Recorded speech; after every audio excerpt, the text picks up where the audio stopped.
Hey, how's it going out there? This is Patriots Inside the Wire, right here with Tracy Two-Step on a Wednesday. We like to call it Wednesday Warriors. Jim, welcome to the show tonight. I think we're just going to get rolling. Let's roll into the show. Everybody, share, grab your loved ones, tag, follow, subscribe. Let's roll into this one. You do not want to miss it. Trust me.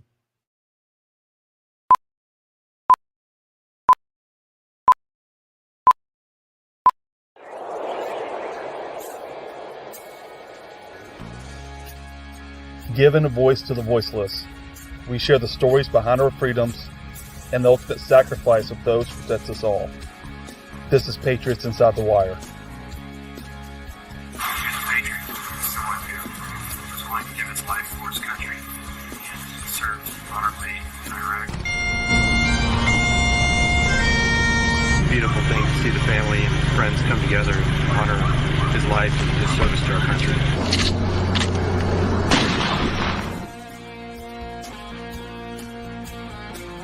Great to see you guys out here. This is awesome, really. Welcome to the Patriots Inside the Wire broadcast, hosted by Gold Star mom, Tracy Two-Step. Hey, how is it going out there? We wanted to touch base and let you know that we have multiple guests tonight. And tonight, I know that you're all looking for Sid Miller. His name has been everywhere right now. Sid Miller, if you do not know, has been working on the Trump team. Jim, you're aware of that. He is running behind, but we have someone that you will least expect that has been working with the Trump team, probably, I don't know, maybe even closer. It's interesting. It's a good friend of mine. How's that? Music industry. Music is my therapy. Music is medicinal. So welcome to Patriots Inside the Wire. Jim, how are you tonight on Wednesday Warriors? I am doing very well, and I'm really excited about tonight's show for both guests. This should be fun. All right. Well, I don't know about definitions of fun out there, but I know we've got the truth. So when you've got good people, you've got the truth, and you got the people that are taking care of it. That's what matters. So what I'd like to do right now is really just roll into it. But Jim, I want to ask you how your week is and how things have been going for you. How are you? Doing well. It's been a crazy, hectic week. The closer we get to the election, and talking to some of the other parents of the 13, there's some anxiety and some uncertainty, and you're really excited in one breath, but you're worried. I mean, we're worried about where this could go if it doesn't go the right way. So we're all just kind of collectively holding our breath and just keep moving forward. And we're having fun with it, which I think is kind of contagious, because the more we talk about it, the more we engage people, the more excited they're getting. And man, people are voting like crazy. So I feel good and I feel optimistic, but there's always that little tinge of doubt, and you never know what the other side's doing. So we kind of do, because I like to stay very close to what's going on. I try not to do mainstream media. I really like to connect. As you know, Jim, you were just with Trump too. So I see that you literally, your tagline, you changed that. There you go. He has had up Trump in PA the last week. So everybody out there in Pennsylvania, as we mentioned, like I even have a company out there. So Pennsylvania, you have to listen. We have a lot coming up. Monday, November 4th, you really need to check in. We have a director who has something out there coming for Trump. But tonight, as Mr. Sid Miller, and yes, I'm calling him out, is running late, we are blessed to have a guest tonight. And Jim, hold on to your hat. Let me talk. And I would like to get into a little bit of who he is. And I'm excited too. He is a wonderful patriot. He's a veteran. He is a beautiful artist, his voice. So, but what I call people, so patriots, you know why we called this show Patriots. We love our military, our first responders, our officers, our border agents. We both, unfortunately, don't have our sons who are serving. I also don't have a border patrol agent. So this is something that I have been in and out of session. And as everybody, if you'll check it out there, if you don't know me, I had Trump and I were working on something federally and legislation which needed to be there. It's back there on that wall. Got to get him in, and not just for that reason, but there's a lot of reasons. You know, Jim, my biggest issue is do not vote because you want the first female ever. Come on. I know that y'all are smart out there. Please pay attention to the truth, the facts. And hey, I'm all about a good, healthy debate. Do not send me any hate mail, hate messages. I literally have security, not just for me, but for all of us to get along and be kind. One of the ways you can do that is with music. Welcome to the show, Mr. TMR. Yo, what's going on? How you doing? How are you, sir? I am great. It's good to be on with both of y'all tonight. Absolutely. Awesome. Excited to be here with you. Grateful. Oh, thank you. So, And sir, you know, it's an honor to be with you here too, Jim, because I've done many songs about your son. Yes, indeed. Yes, indeed. So, and I just appreciate you for all that you've been doing and have done for our nation thus far, because you are an inspiration, and your son was an inspiration as well. So and it's like also my mission, and I wouldn't be able to do what I do, and a lot of other Marines wouldn't be able to do what they do, and other service members as well as family wouldn't be able to do what they do if it wasn't for the sacrifice. So it's never forgotten. I think about it every single day, and I appreciate you and your family. I got you. Thank you. Appreciate you. Thank you. First off, and Simplify. It's RLTW, but I change it to MLTW. That means Moms Lead the Way. And thank you so much, Tracy, for having me on as well, and thank you so much for everything you do every day to keep your son's legacy alive as well. I just want to say that as well. It's not forgotten, and it's great work that you're doing day in, day out.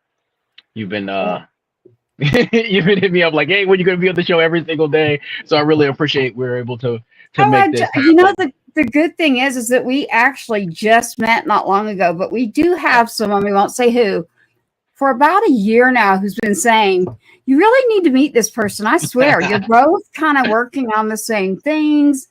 And there's a lot going on in life, right? So I was like, yeah, I'll get to that. But staying busy working on the election and all, I just got busy. So we're here on TikTok as well. So you're on Instagram. That is TMR. And the reason I'm saying that is because if you're on Instagram, you're going to find him there. TMR is not only a veteran, but a musician. But TMR himself is quite busy and on the road a lot. So TMR, we are grateful to have you here. I was sure that I was like, okay, I know his platforms and I know his people. So we've got you where the people understand who you are the most. It stands for the Marine Rapper. I see your comment. It is the Marine Rapper, which means TMR himself is a veteran. Thank you for your service, Mr. Thank T. you. I appreciate it. Yeah, I just keep it simple. Like people started calling me that, so I just went with it. Well, That's there what you we're go. told in the military. Keep it simple, stupid. You know how it goes. There you go. Hi, Michelle. How you doing? I do have to throw this out there real quick. My daughter was coming across a snowy, icy I-80, trying to get home in time to make sure she watches this. She found you, I think it was in March of 2022. And she is a huge fan and supporter, and she follows you. I got a question for you later that I promised I would ask, but hopefully she made it back. I haven't heard from her, but she should be tuning in, and she's a big fan, big supporter. Respect to her as well. Thank you. So this is TMR. It stands for the Marine Rapper. T, do you want to give your name, or you just want to keep going by TMR? Oh yeah, my name's Ray. Okay. I All don't right. I don't hide my name. It's just the fact that that's what, people call you a nickname, and they're like, they always go, "Oh, that Marine rapper guy," and then so Exactly. it became a thing. So, but I never, you can call me Ray, All right. Well, I like to say T. So TMR and I is got the with T, us. so Texas. There you go. Oh, you do, don't you? Yeah, Rangers. Yes, yes, yes. So, I got a crazy story for you, real quick. well, let's do Uh, that. Hey, everybody, while we're doing this, don't forget we're waiting on the commissioner who is oh, on the Trump team, who's all over the place. So, yes, we will all get on to him when he gets in. Right now, I want to so hear from you, T. we got time. So Yeah. this obviously, T, but also Texas Rangers. So I actually met both of the Bushes at the same time, Oh, wow. like Really? W and Senior. So I was doing a color guard detail for the Texas Rangers because they were in the World Series not too long ago, and I was doing the color. So we're all coming down the pipe. We're coming down the what do you call it? The I Corridor? don't know, the tunnel. The tunnel. Yeah, the tunnel. We're all coming down the tunnel to go on the field to do the color guard thing. And then as we're doing that, I look over to the right because they're throwing out the first pitch, but I didn't know that at the time. Look over to the right, and no kidding, it was W, walking by his dad in the golf cart. I mean, in the golf cart or whatever. And I was just like, I cannot believe it. Both Bushes right there.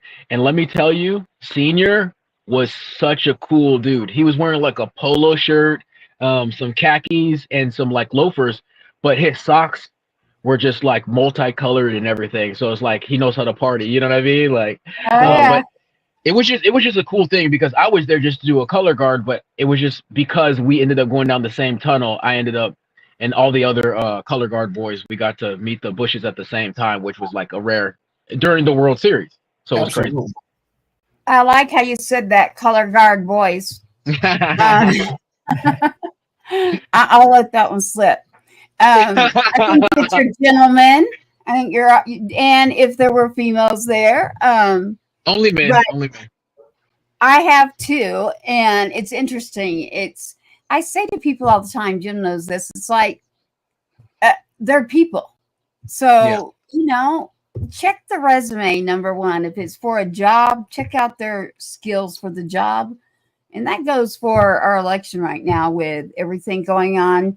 I'm like, look at a resume. You don't go home with these people. Just like when you go work at your job in a building, you don't go home with them. You don't know what they're doing and saying sometimes when maybe you may not agree, but that's not for us. I know for me, myself, it's up there. So the only person that can judge me. So that's how I feel. Yeah. Otherwise, grab your content elsewhere, but we really want you to stay here because we love to hear both sides. And I can tell you that we will have between all of us an answer that we'll give you. I don't know if it's the answer that you want, but it's going to be the truth. It will always be the truth. So you can count on that. So T, let's back up a minute. Yeah. So Marines, was that just something as you were growing up, you decided I'm going? No, I actually hated the Marines.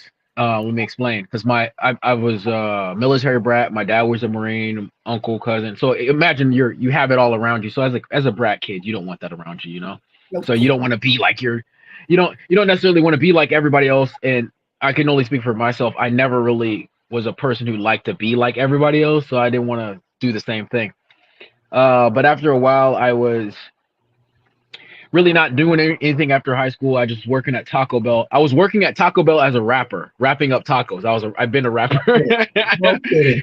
And then I was skateboarding and stuff. And then eventually a female recruiter came in and she's like, "Do you want to wrap tacos all your life?" And I was like, "Well, can I get a job in like entertainment?" And she's like, "I got you public affairs. Now get the F out of my office." So she made me a war reporter. So I've always been doing stories on people, but now, yeah. So I went overseas to Iraq and Afghanistan, and I served over there as a war reporter. I was taking pictures and writing stories. So when I came back, I didn't know I would use it when I came back because now I just do the same thing. I tell the stories on these heroes, such as y'all two sons, Jim and Tracy. I always talk about the heroes in my songs. They're always true. That's why nobody ever calls me out, because you tell the truth. Just it I'm very, it's crazy. I rap, but I'm very influenced by country music because I had a country boy that was in my Hummer, and he would always play Johnny Cash.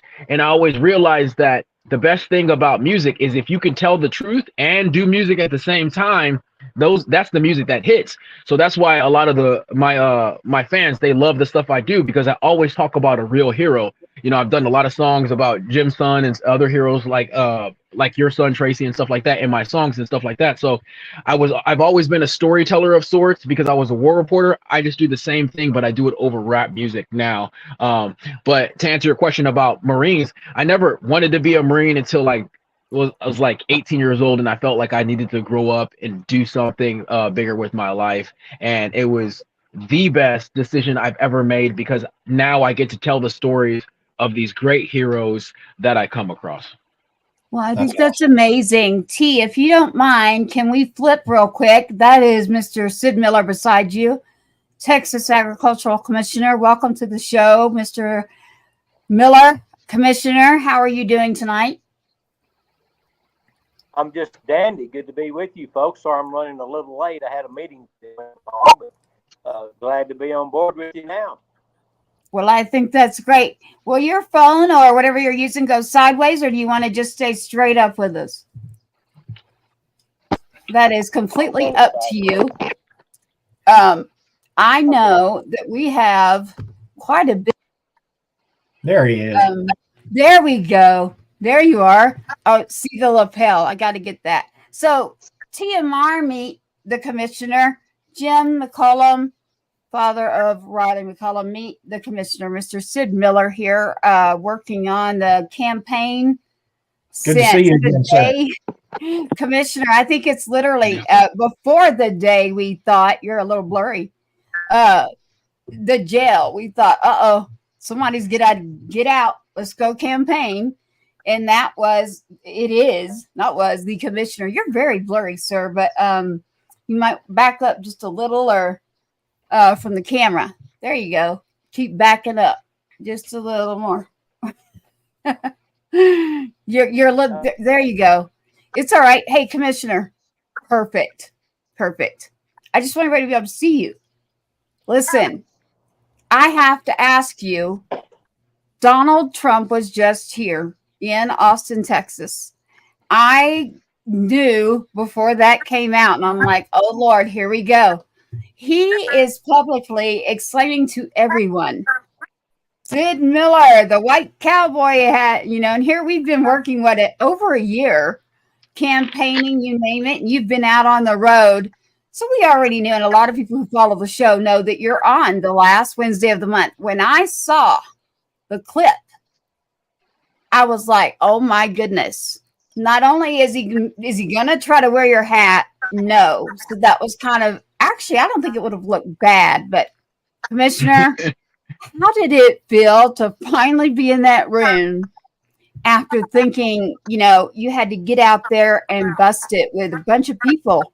Because we didn't know if he was going to be in jail. We did not. We're talking about the President Donald J. Trump right now, the Commissioner Ted Nugent. So, Commissioner, go back just a little and then bring us up to date on what's going on. And please help me explain to everybody what MAHA, M-A-H-A, means. Okay. Well, I was actually went back to the second, I don't think we talked about this, but I have stopped me. I went to Butler, Pennsylvania rally, and Donald Trump finished what he started up there. He was rudely interrupted by someone trying to kill him. So I was there during I know we talked about that, about me being at the first Butler, Pennsylvania rally. So we got through that. It was great. Lee Greenwood was there and sang. Don Jr. came out. Laura came out. J.D. Vance was there. He came out and talked. Elon Musk was there. We had kind of a collective group of people. But we got all those guys. And then you got people like Hulk Hogan out, and of Chris Rock, Kid Rock, not Chris Rock, Kid Rock, and Franklin Graham. So he had an eclectic group of people. So the rally there was standing room only. I don't know how many people, probably 70,000 or 80,000 people standing out.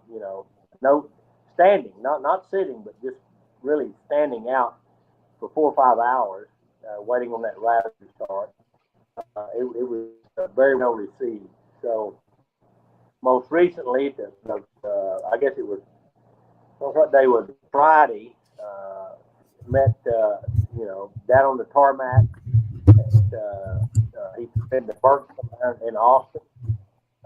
Held a press conference. I was there for that. I think that's probably the clip you were talking about. Called me out in the crowd and talked about my white hat and about the dedication I have to getting him reelected. Of course, I'm a surrogate speaker for him. I'm on the campaign calls every morning. I've got my gas and groceries bus tour going up in the swing states. So we're doing everything we can. I really feel good about this election, though. We're peaking at the right time. Every day, something does a little better, and Kamala does a little worse. So the most recent polls just came 2 hours ago shows Trump up in Pennsylvania, Trump up in North Carolina, even in Wisconsin and Michigan. If he wins any of the 3 between Pennsylvania, Wisconsin, and Michigan, he's the president again. So I'm feeling pretty good about it.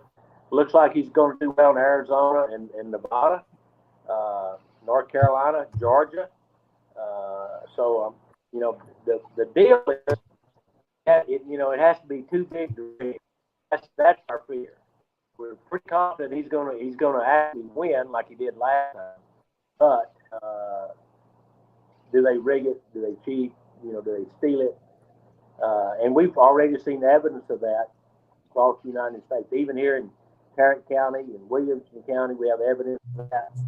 So, but I went to vote Monday, and even in little town of Stephenville, there was probably 8 or 10 poll watchers there. I mean, they're watching. We've got lots of people engaged. We're watching those polling places. We're watching the ballot boxes. They set 2 on fire in Oregon. But I hope we persevere. My biggest fear is we win, and they steal it. So I just hope we win so big that they can't figure out how to steal it. Well, I'm not going to just hope. I think I'm going to pray, vote, and tell everybody else out there, please go vote. Commissioner, I have several things in here. I mean, we have the original clip of you, by the way, when the assassination happened, and you were right there. I've got all of that. So anyone watching the show, you can go back and see every month what has gone on in this campaign. We've got some reverb there. Hope you're not on. If you've got Facebook open or any of those social platforms, please be sure that they're not open. But Commissioner, have you voted? Can you hear us? I voted Monday. Sure did. Yes. So I can hear you. Well, I know you're on the road. Monday was. I'm in Dallas on the 13th floor of the Hunt Oil and Gas Building. I had a meeting here. I had to step out of. I apologize for being late. The meeting is still going on. I just kind of rudely stepped out because I wanted to be, on your podcast tonight with you. You stepped out of an oil and gas meeting? That means that's a good thing then, right? Yeah. That's a good thing. It must be going well. It's going to do better under Trump. We'll be energy independent again, hopefully. I'm positive we will be. Yes, sir.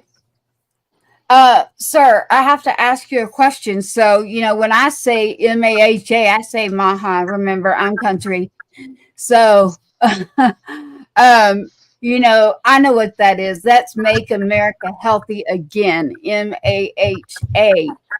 Our water right now, there is an issue.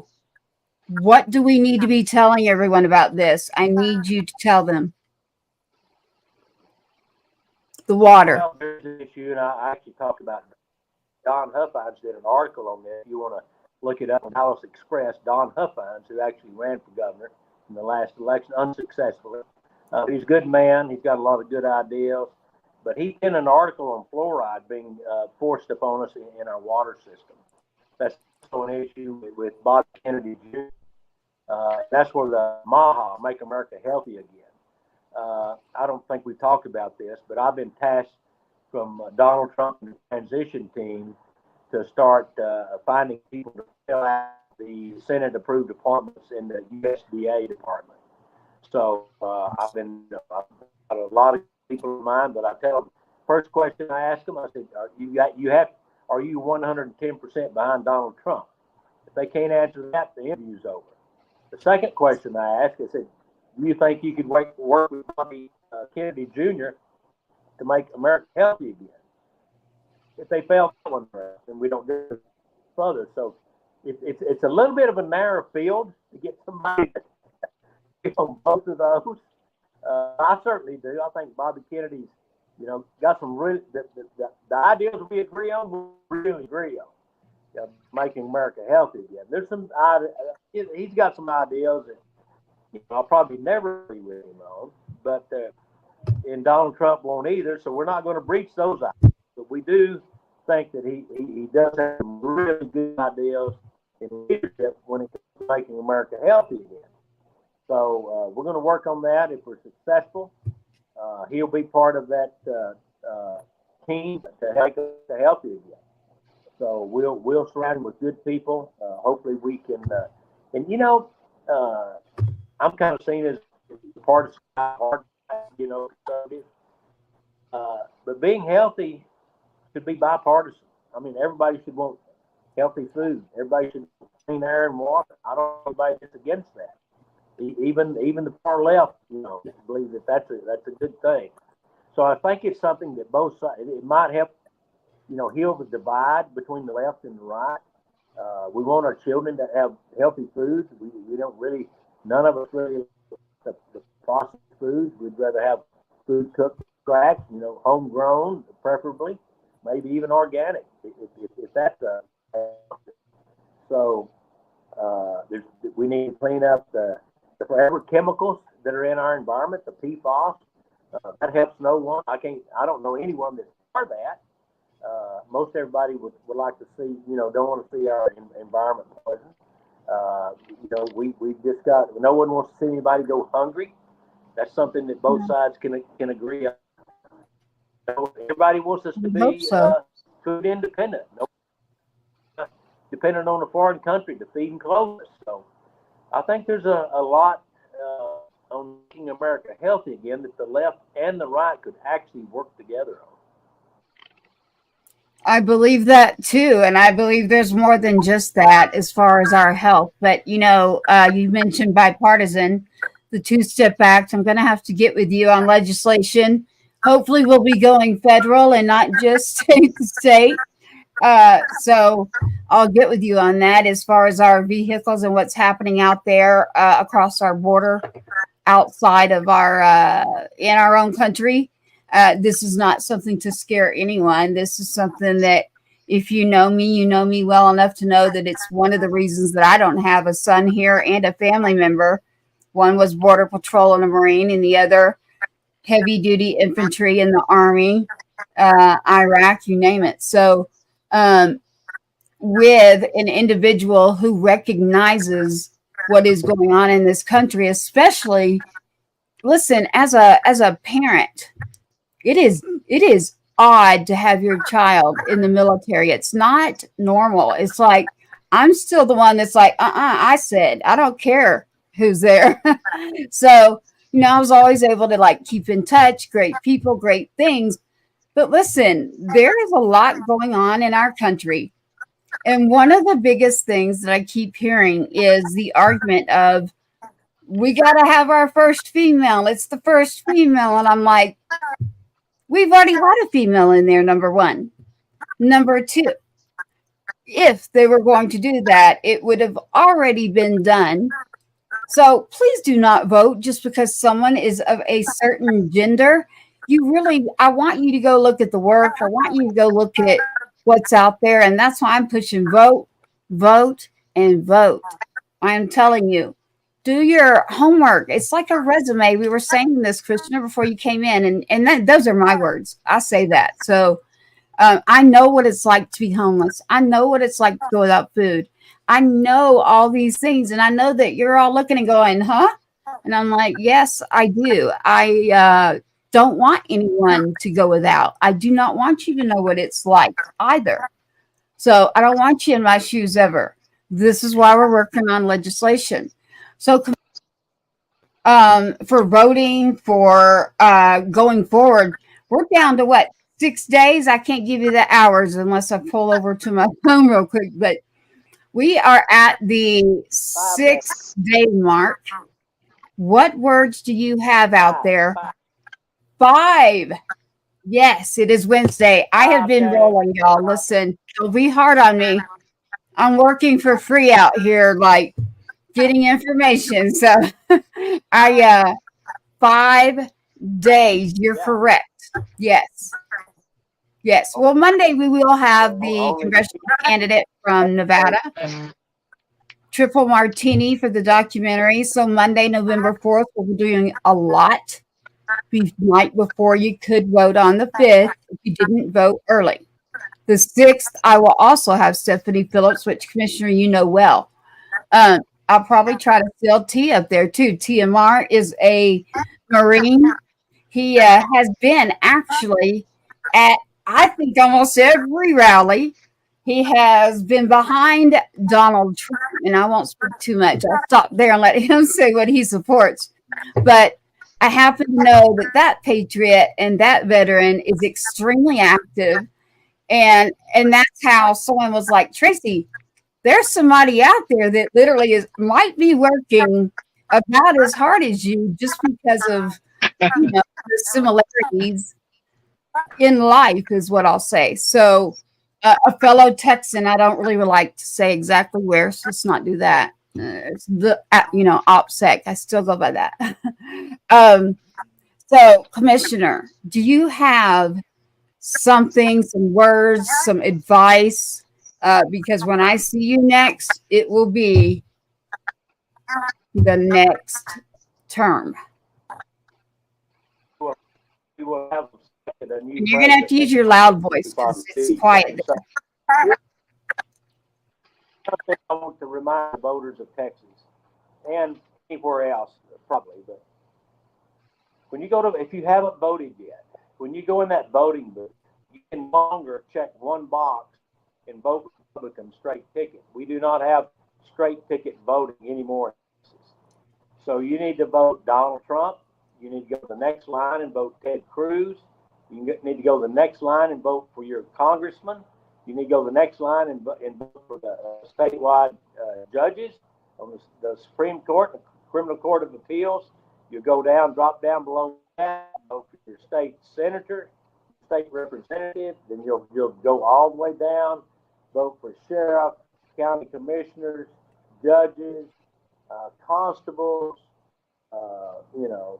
justices of the peace. You got to go all the way to the last box on the ballot. So you got to go down about 15 or 20 times and vote. You can't just check one box.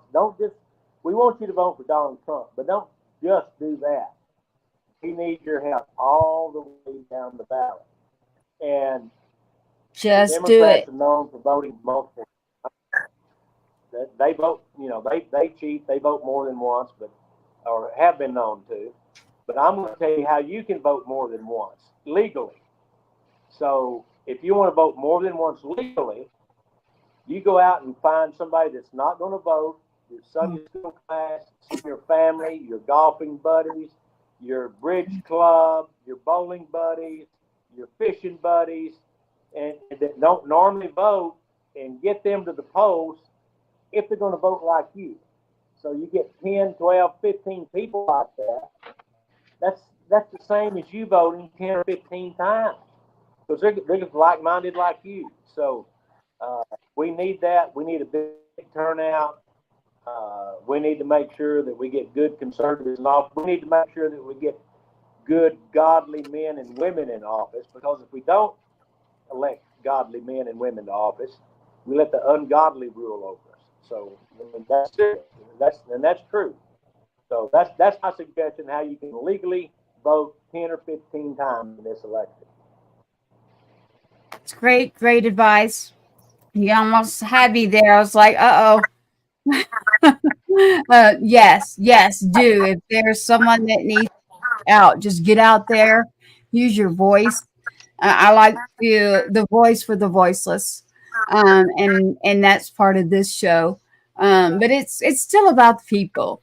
So when it gets right down to what I call the brass tacks, it is basically about the people and what do we want on down the road. What does that next generation look like, and the next, and for all of us. So when we mention bipartisan, the law I'm working on, I always say this, and don't shoot the messenger. Listen, Trump,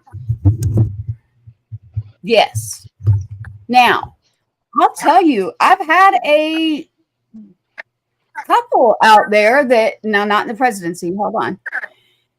There's some people here, even in Texas. I say walk in, get to know the people that are actually in office. They are people. They wear pants. Hopefully they're wearing all their everything, It does not mean they're better. They get dressed like us. Go in. We vote. We pay our taxes. They work for us. So I tell my kid this, this. I'm like, kid, you're the CEO at school. You go up and you tell them, this is for my education. It is not their brain. It is yours. Same thing when we're voting here. This is for our future. This is to turn around things that I don't want anyone in my seat. I don't want them to understand, why am I going back and forth and doing legislation? Why is my son not here? Why is the border agent who's a Marine and made it through the Marines, multiple wars, why is he not here? You don't want that. What you do want is multiple people agreeing that, hey, we may not have everything we like in one person, because listen, we're all human, right? Because if there is someone saying that they are, the all be all, listen, it's up there for me. Whatever it is to someone else, I respect that. But vote. Get involved. Look at it like a resume. Please ignore these silly little things you see out there and understand. Look at statistics. Look at the records. Look, Commissioner T, you probably know this too. Stop loss, stop pay. I got a kid that got stuck overseas for a very long time under a different administration, which will be the administration coming in with the other party. And I like to be nice, so I'm going to be nice because I do respect people. So I understand. Be nice, be kind. There is a way for us all to move forward. But my own personal experience and stories, I can tell those because they're true. And I just don't want anyone to experience that. Another thing I want to bring up is the biggest topic also is the females.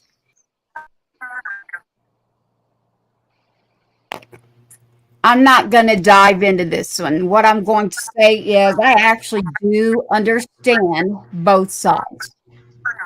I do understand when there's trafficking and something happens to you.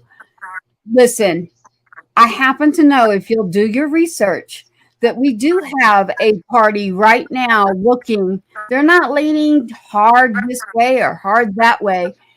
I want you to go understand what's going on and go listen. And do not make your vote about one single thing or one commercial. A commercial should not get you where you're going to go vote. So, Commissioner, MAHA, in order to make America healthy again, we need voting. And so for Texas, you've been around, you've been on this bus. I'll be seeing you here soon. By the way, I was in town that time and I would have gone. So give me a call in regards to that. As far as broadcasting, I'll go. Or if it's in regards to legislation, I definitely will. So whichever hat you need me to wear, Army, Marine, Border, Mom, I'm just a mom. I am not in politics. I am just someone who got put in situations.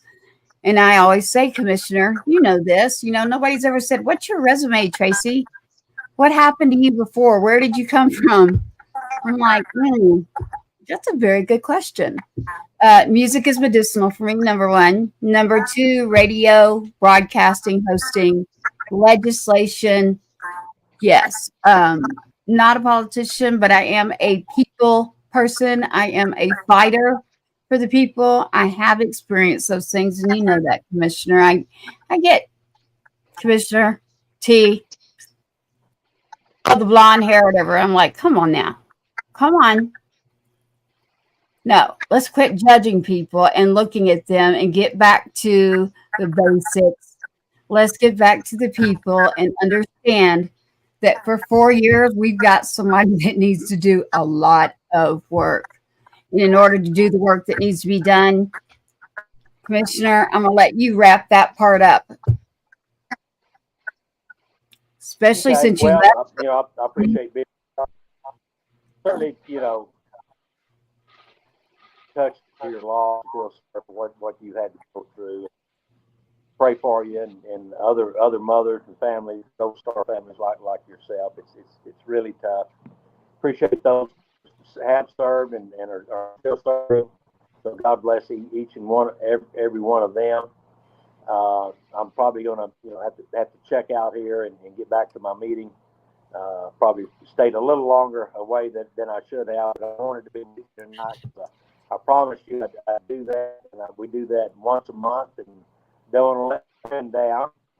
So God bless each and every one of you and all those out there that are listening. And fight, and win, and let's. You haven't voted, go vote. God bless you. God bless you. You are allowed to hang around, sir. So we have Jim that just came up here. We lost him there. The internet. Jim, I hope that you caught some of that. I know that you dropped there. T, you're the co-host, so we just lost him. Can you recap some of that for us? Because his audio, I apologize to everyone out there. He left a meeting on oil and gas, and listen, that's dedication to the people, right? Like, let me go talk to you all and let you know what's happening. Can you recap for us a little bit, T? Were you listening? Could you hear it well enough?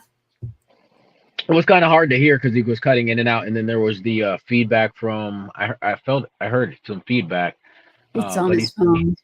He said some great stuff regarding voting and also influencing about 10 to 15 others to vote for Trump, and then also make sure that we vote for the people that are under Trump and all the other people that would actually be godly, that would be in the office opposed to the ungodly. Absolutely. Definitely. Thank you for that. Yes, the audio was kind of in and out. We apologize for that. But then again, I do encourage you to go look. You'll find many shows the last Wednesday of a month. So, Jim, that was the commissioner who has been ongoing working. Thank you, Brent. I see that.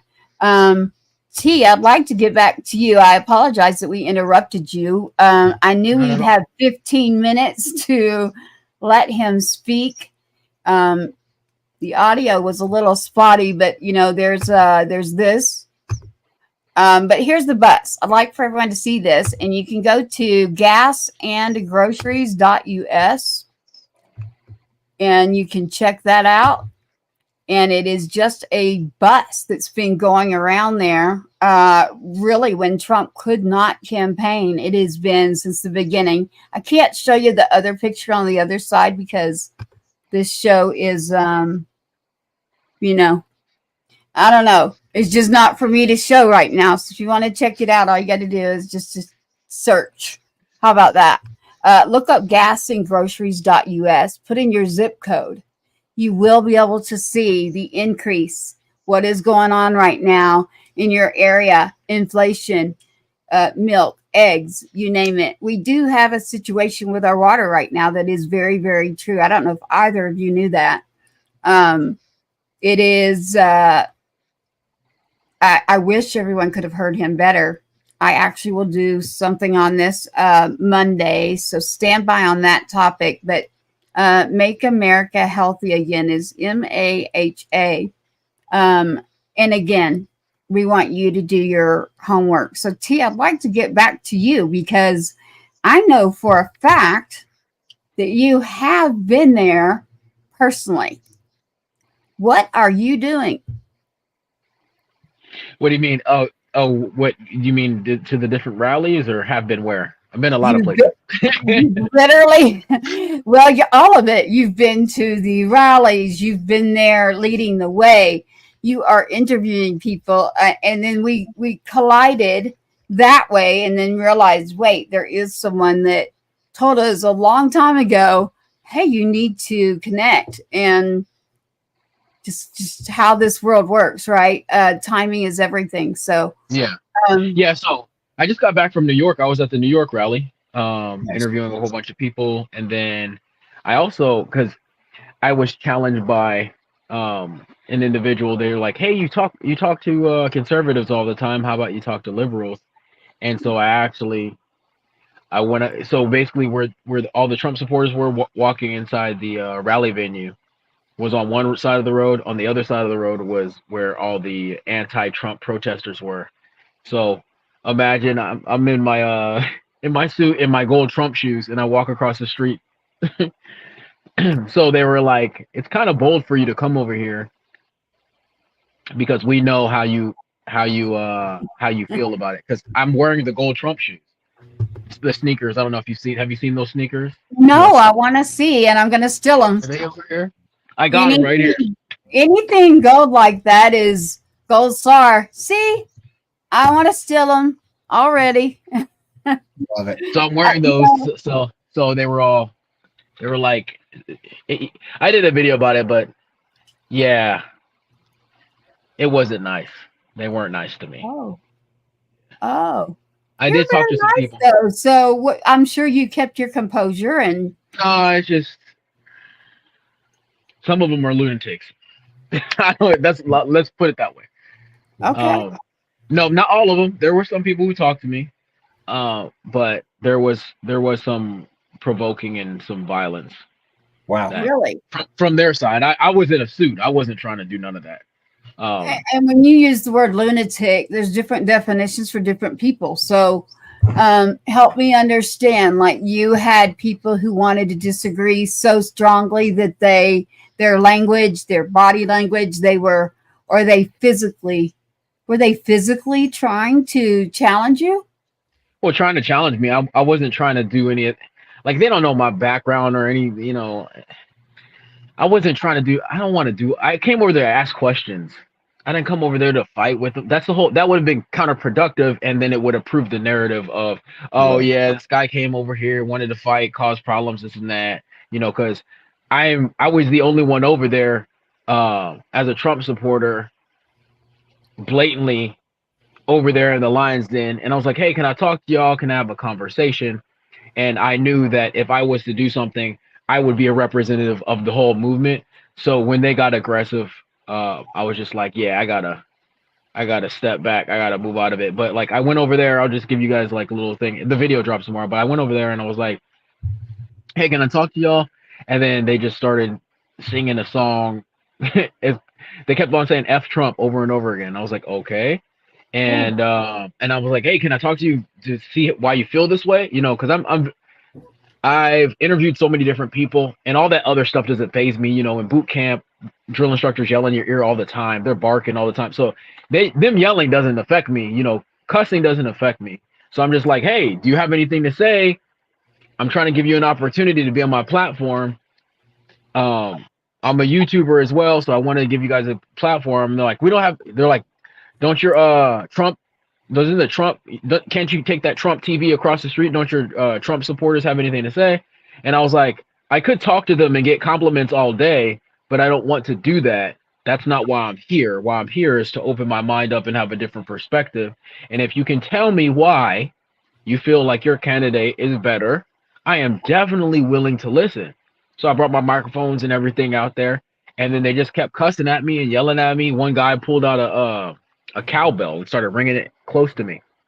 And so my camera crew's a whole bunch of females. So I told the females, I said, move out of the way. I don't want, if they touch you, then it'll be a different thing. I was like, you can yell at me, whatever, I don't care. But if they touch the females, then I would have been upset, and then it would have turned into a different thing. And then I don't care what they think. They can think whatever they want. But I was trying to move the females out of the way, but he kept ringing this cowbell in my ear or whatever. And I was just like, okay, whatever. So we moved to the side. And then he goes, hey, why are you in my face? I said, what? I said, I'm way over here. And it got so bad that the cops came and everything, but you could see the video. But it that's what I mean by lunatic. It's just like, I was saying, hey, listen, yes, obviously I got the Trump shoes on. Yes, I'm voting for Trump. Yes, I'm a Trump supporter. Yes, you know, that's where I'm rocking, who I'm rocking with.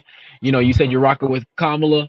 That's fine. But let's have a conversation. So when I post it, it could be like, oh, not all people are like this and not all people are like that. But they didn't want to have a conversation with me. But I can't say it was all. There was two individuals I had very long conversations with. But the ones who were doing the cowbell were the lunatics for sure, because I tried to talk to him, and then he kept on yelling at me from a distance. So I'm just like, man, I'm not trying to confront you in a violent way. I don't want a violent thing. It's not that serious. Like, it's just an election, you know what I'm saying? Like, and you're just, but yeah, they had they were across the street. They had signs saying Trump's a Nazi and everything. Yeah. So they're like, he's a Nazi. Like, I got the video's going to drop. You'll see it. It's a crowd of people. And I'm just like, and then, so I wanted to know what's up. So I actually found a Jewish Trump supporter, a female Jewish Trump supporter, and she's from the Bronx. And a lot of those Jewish people think that it's messed up that they'd even say that, because it's like, it's not the same thing. You know what I mean? It's like disrespectful to their relatives and their grandparents and stuff like that. You can't just throw around. You could say, I don't like Trump. That's one thing. Oh, I don't like him. I don't like him. Okay, cool. But you can't bring up something like the Holocaust. And then there was another black guy there. So I said, I was trying to relate to him. So I was like, it's like bringing up slavery. You don't throw it around. You can't just throw the things around. And because we were out there outside, people were holding up their $1,000 phones. That's not no Holocaust. That's not no slavery. That's not no oppression. They have clean water. You know, you guys know, who've been around the world, who's watching this right now, overseas, they don't have clean water. In Afghanistan, they didn't have clean water. Mm-hmm. So things like that, like overseas, they're really poor. There's real poverty. You know, they have bugs on food and all the types of stuff. And they still eat it because they're like that hungry. When I went to, I think the commissioner was talking about it, but I'm actually in Oregon right now. So those two ballot boxes that were burned was burned over here. It was Vancouver, Washington, which is the border, and then there was Portland, Oregon. So it was close to each other, and they burnt the ballots and stuff like that. And see, the thing is it's crazy because you can't really chalk it up to liberal or conservative, because there's a lot of anarchists over here, just, you know, Antifa, stuff like that. So you can't really say, oh, it was left or right. And then also people are paid for it, but still it's unfortunate, you know, that those individuals' ballots were burned. I think one box had I would say a dozen, and they tracked those down. And then the other one, they didn't know. They said if you dropped off your ballot after a certain, I don't know how close you guys watch this, but it was after 8 a.m. or whatever it was.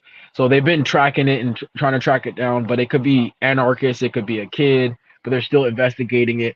The only reason they said it could be close is because Kent could win the congressional seat, and he's conservative over here.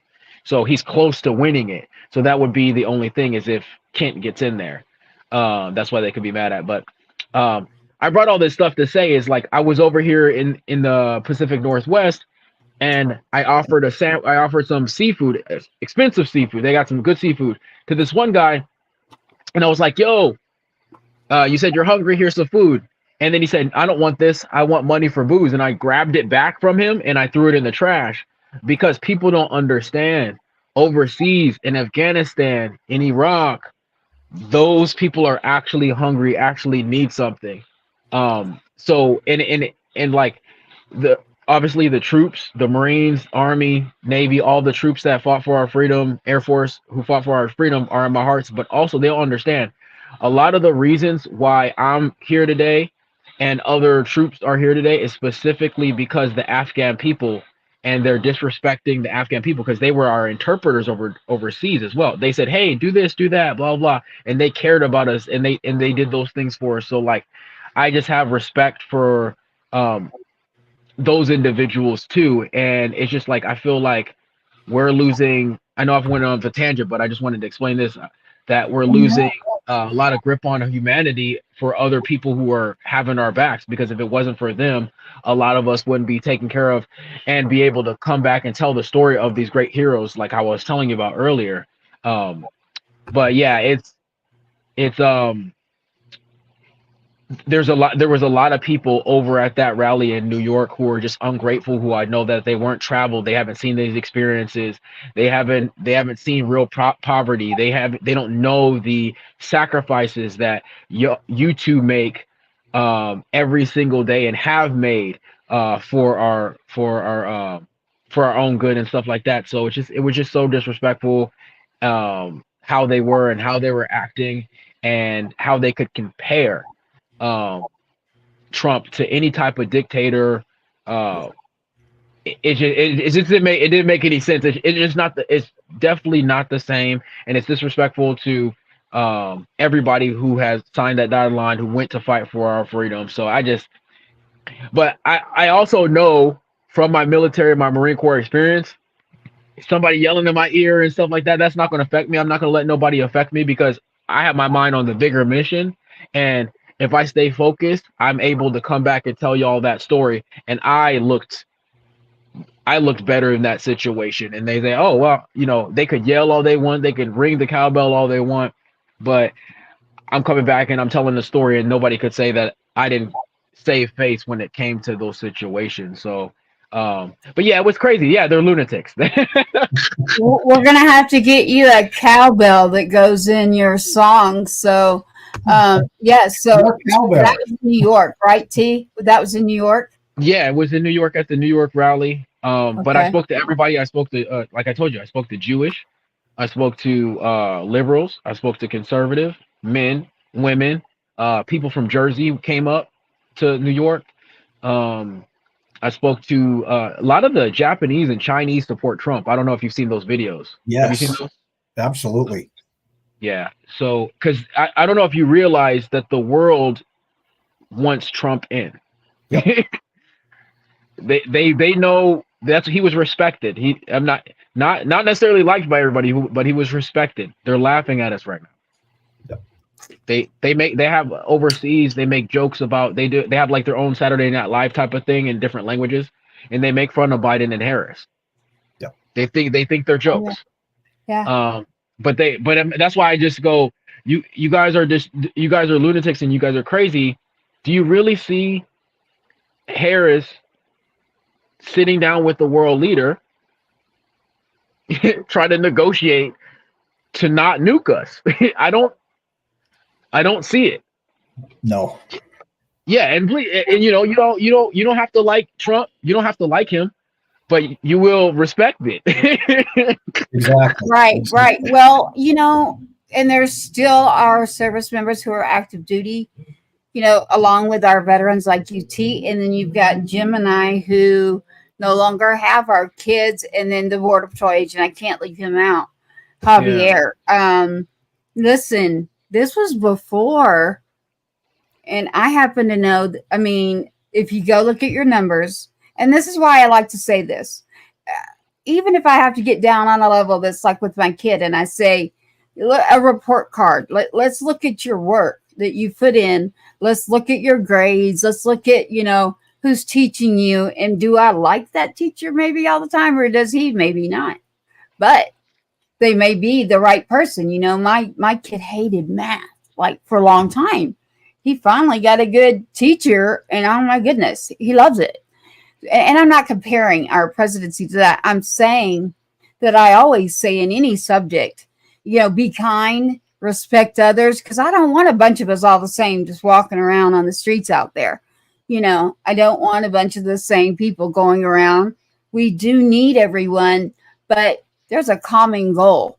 And to me, that's respect and be kind. I mean, if you want to disagree, to just agree that we're just going to disagree, then fine. But I hope that you have gone and gotten your information, and you didn't have to have a life experience that altered your life drastically to wake you up and go, life is too short. I mean, life like this, it's gone. Your child's gone. A border agent who could survive did not survive. These are people trained, highly trained. Jim's son as a Marine, Vega Jr., I have to say their names, Riley McCullum, Lance Corporal, Marine, Javier Vega Jr., part of my family, Marine, killed as a border agent in the for mine. It is Army. I'm like getting beat out here right now tonight, but that's okay because I'm the mom. So the mom trumps it all, right? The mom trumps it. So, yep, I can keep it coming. It's really unfortunate that, Jim, we don't want them to know it, right? It's like, yeah. And I can only say it so many times, but go really for it, Jim. I saw you were upset. That those people missed a fantastic opportunity to speak with you, because it's the diversity of who we are as a country, the ability to have a conversation and grow great ideas from those conversations. And I run into that a lot, not in Wyoming. Wyoming is fairly solid red consistently, but I've been to I've been to Pittsburgh, I've been to Philadelphia, I've been to rallies across the country supporting Trump. And it is a consistent, it's a vitriol and an absolute hatred for a man that they have never met. He has never done anything to them. Us having the opportunity and the ability to speak with them and meet with them, you see a completely different person than what the media has portrayed that man to be since 2015, 2016. I think the Joe Rogan experience, that 3 hours, let a lot of people see the man for who he actually is. It humanized him. You actually got to see him. He's funny. He's got a kind of dry, twisted sense of humor, but man, that guy is funny.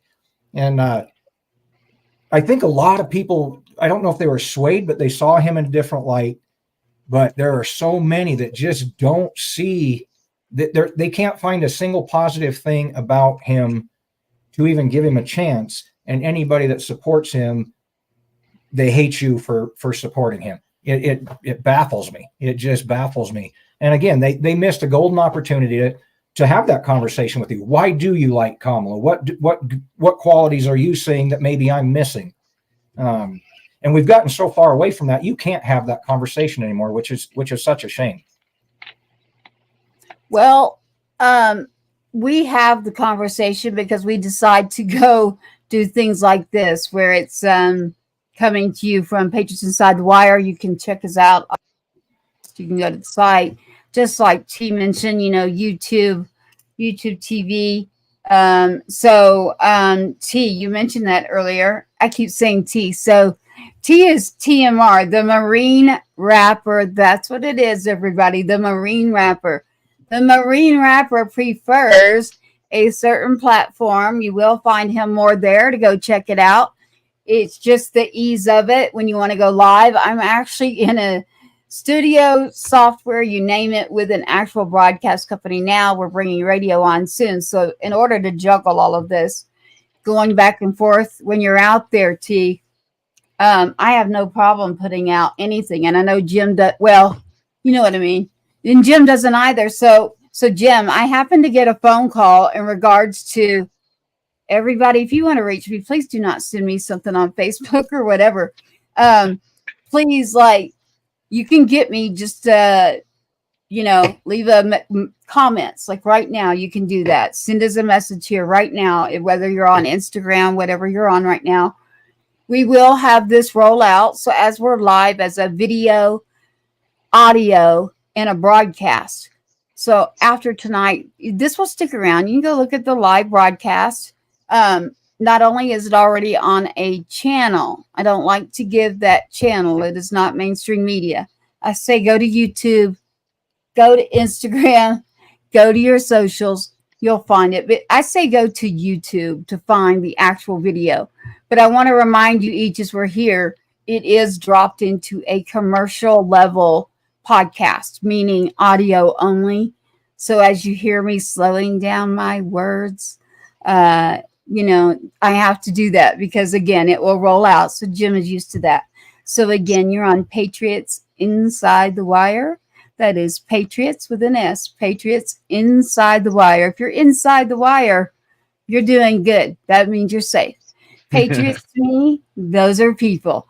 So welcome aboard. You do not have to serve. You do not have to be an officer, a first responder. You have to be a person who is there respecting and in the community, whatever it is that works for you.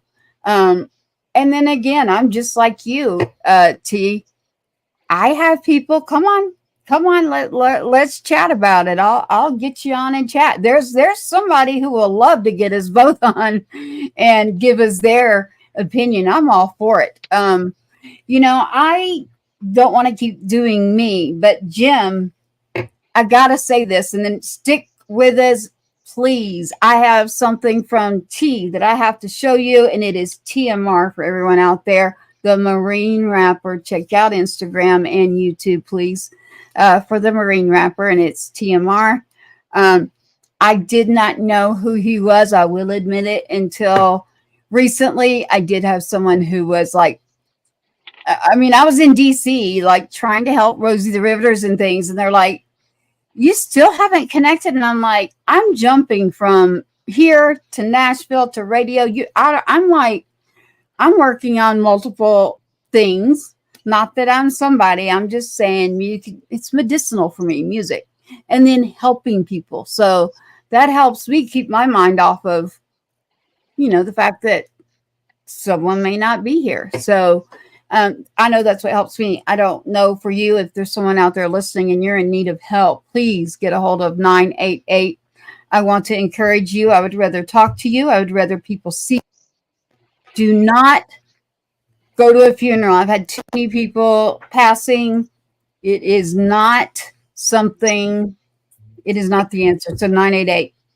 Jim, so TMR, just like I didn't really look up your information, but I knew enough to know where we were on a plot like that. Jim's the same way. Jim, I don't know if you looked that up, TMR, but Jim, I got a phone call and they said, have you seen Jim's video? I said, what are you talking about? Where is it? They said, Jim, you'll have to fill me in here. I don't know if you went on, is it on TikTok? Did you go on YouTube? What did you do? Because I told you to call me next time and we'll capture that on video and get it in the show. What happened? Which video? Something about the vice president right now that upset you greatly, very recent, and you were on a platform. What happened? What is it? Tell us. Don't hold back. You're going to have to refresh my memory because I've bounced around so much. Which one it is? You've got several out there then. Okay. Well, a day or two ago, the vice president that is in right now that could be doing the work that they're saying they could do later, who's in right now, you were upset about something regarding this individual who is a female that's running for our election right now as a president who hasn't done a job. You were very upset and apparently went on, I don't know if you were on TikTok, I don't know if it was on Facebook, but she really messed with you hard on whatever it was, and it was just a couple days ago. When did you go on a rant? Oh my goodness, I don't know where I ranted. Well, Usually just I tell us rant, what it was. We're just looking rant for to my the topic.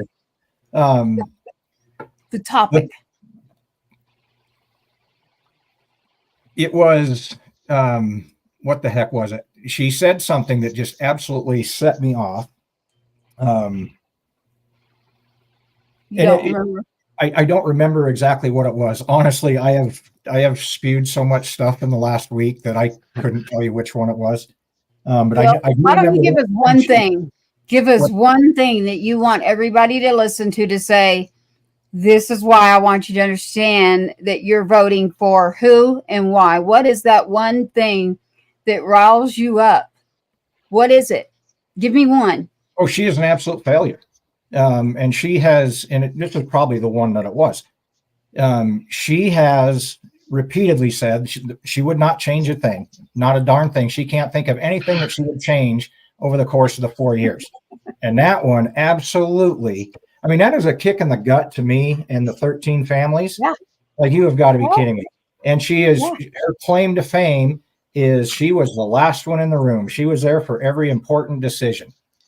And I take it personally, and it does, and it depends on what I'm doing or where I'm at, but sometimes it hits me a little differently. And I do get vocal sometimes, and I when I get rolling, it just kind of comes out. But I have a lot of things to say on that topic. And it was after I had just been in Pittsburgh, and so it was right after I came back from Pittsburgh. And that one is going to irritate me just as bad as Biden when he said he lost no one during the debate, that no one died during his administration. I was sitting with friends watching, and I had to actually, it's like, did he just say what I think he said? I trust a little bit. We were in a bar and watching it on TV, so Yep. I kind of let things flow a little freer than I should have. But it's like, I cannot believe he just said that. And it is just, it's a constant repeat, and it just rips that scab off every time they do it. I honestly, in this administration, I have not seen one quality about her that would allow her to be in the position she is or running for the office that she's running for. She has been a monumental failure as a vice president. She has been completely absent the entire time. And I got to say this again, too, to both Biden and Harris. It's been 3 years and however many months now since Riley died, since those 13 kids died in that blast. You have had 3.5+ years to make one phone call, to reach out, condolences, or hey, anything. We have not heard one thing from either person in this administration. And that to me is disgusting. Oh, wow. That's a failure of leadership. He is the commander in chief, for crying out loud, and she is his number one, and not one time have they reached out. And that to me is disgusting. No, I saw your face, T. Now, Jim, you remember this. I want to say this again. They did listen, I want to say this, and Jim knows that I say it from the heart when I met him. Because the Rosie the Riveters they worked 65 years to get a Congressional Gold Medal. And I was able to go with another female, and we helped them. And I said to Jim, I said, wait a minute, you might be the first Gold Star parent I have ever met that got Congressional Gold Medals. And I said, because he's talking about he's never heard from them or anything. And I said, because I have a situation with Mike Johnson, not a bad one, a good one. I just speak up. The video's out there. Go look. Jim's laughing. I didn't know. And I'm like, these women have to sit down. The rows are all reserved in the front, and the CNN, you name it. 118 years old. Listen, y'all, I see an elderly woman standing up, people that need to sit, and you're still out there in a room with Biden and you can't make it. Too bad. Give me the seats. Yep. So I walk up to the fourth person, right, Jim? And I'm like, they're like, oh, go talk to him. Go talk to him. And they were all him. Fourth one, I was done. I was like, I have voted. I have paid my taxes. I am done. I am sitting. I don't care where they're at. I don't care what's going on. I want these ladies to sit, and guess what? So do I. So if I need to sit that bad, we need to do something about this. And damn it, I pay my taxes. So you work for me.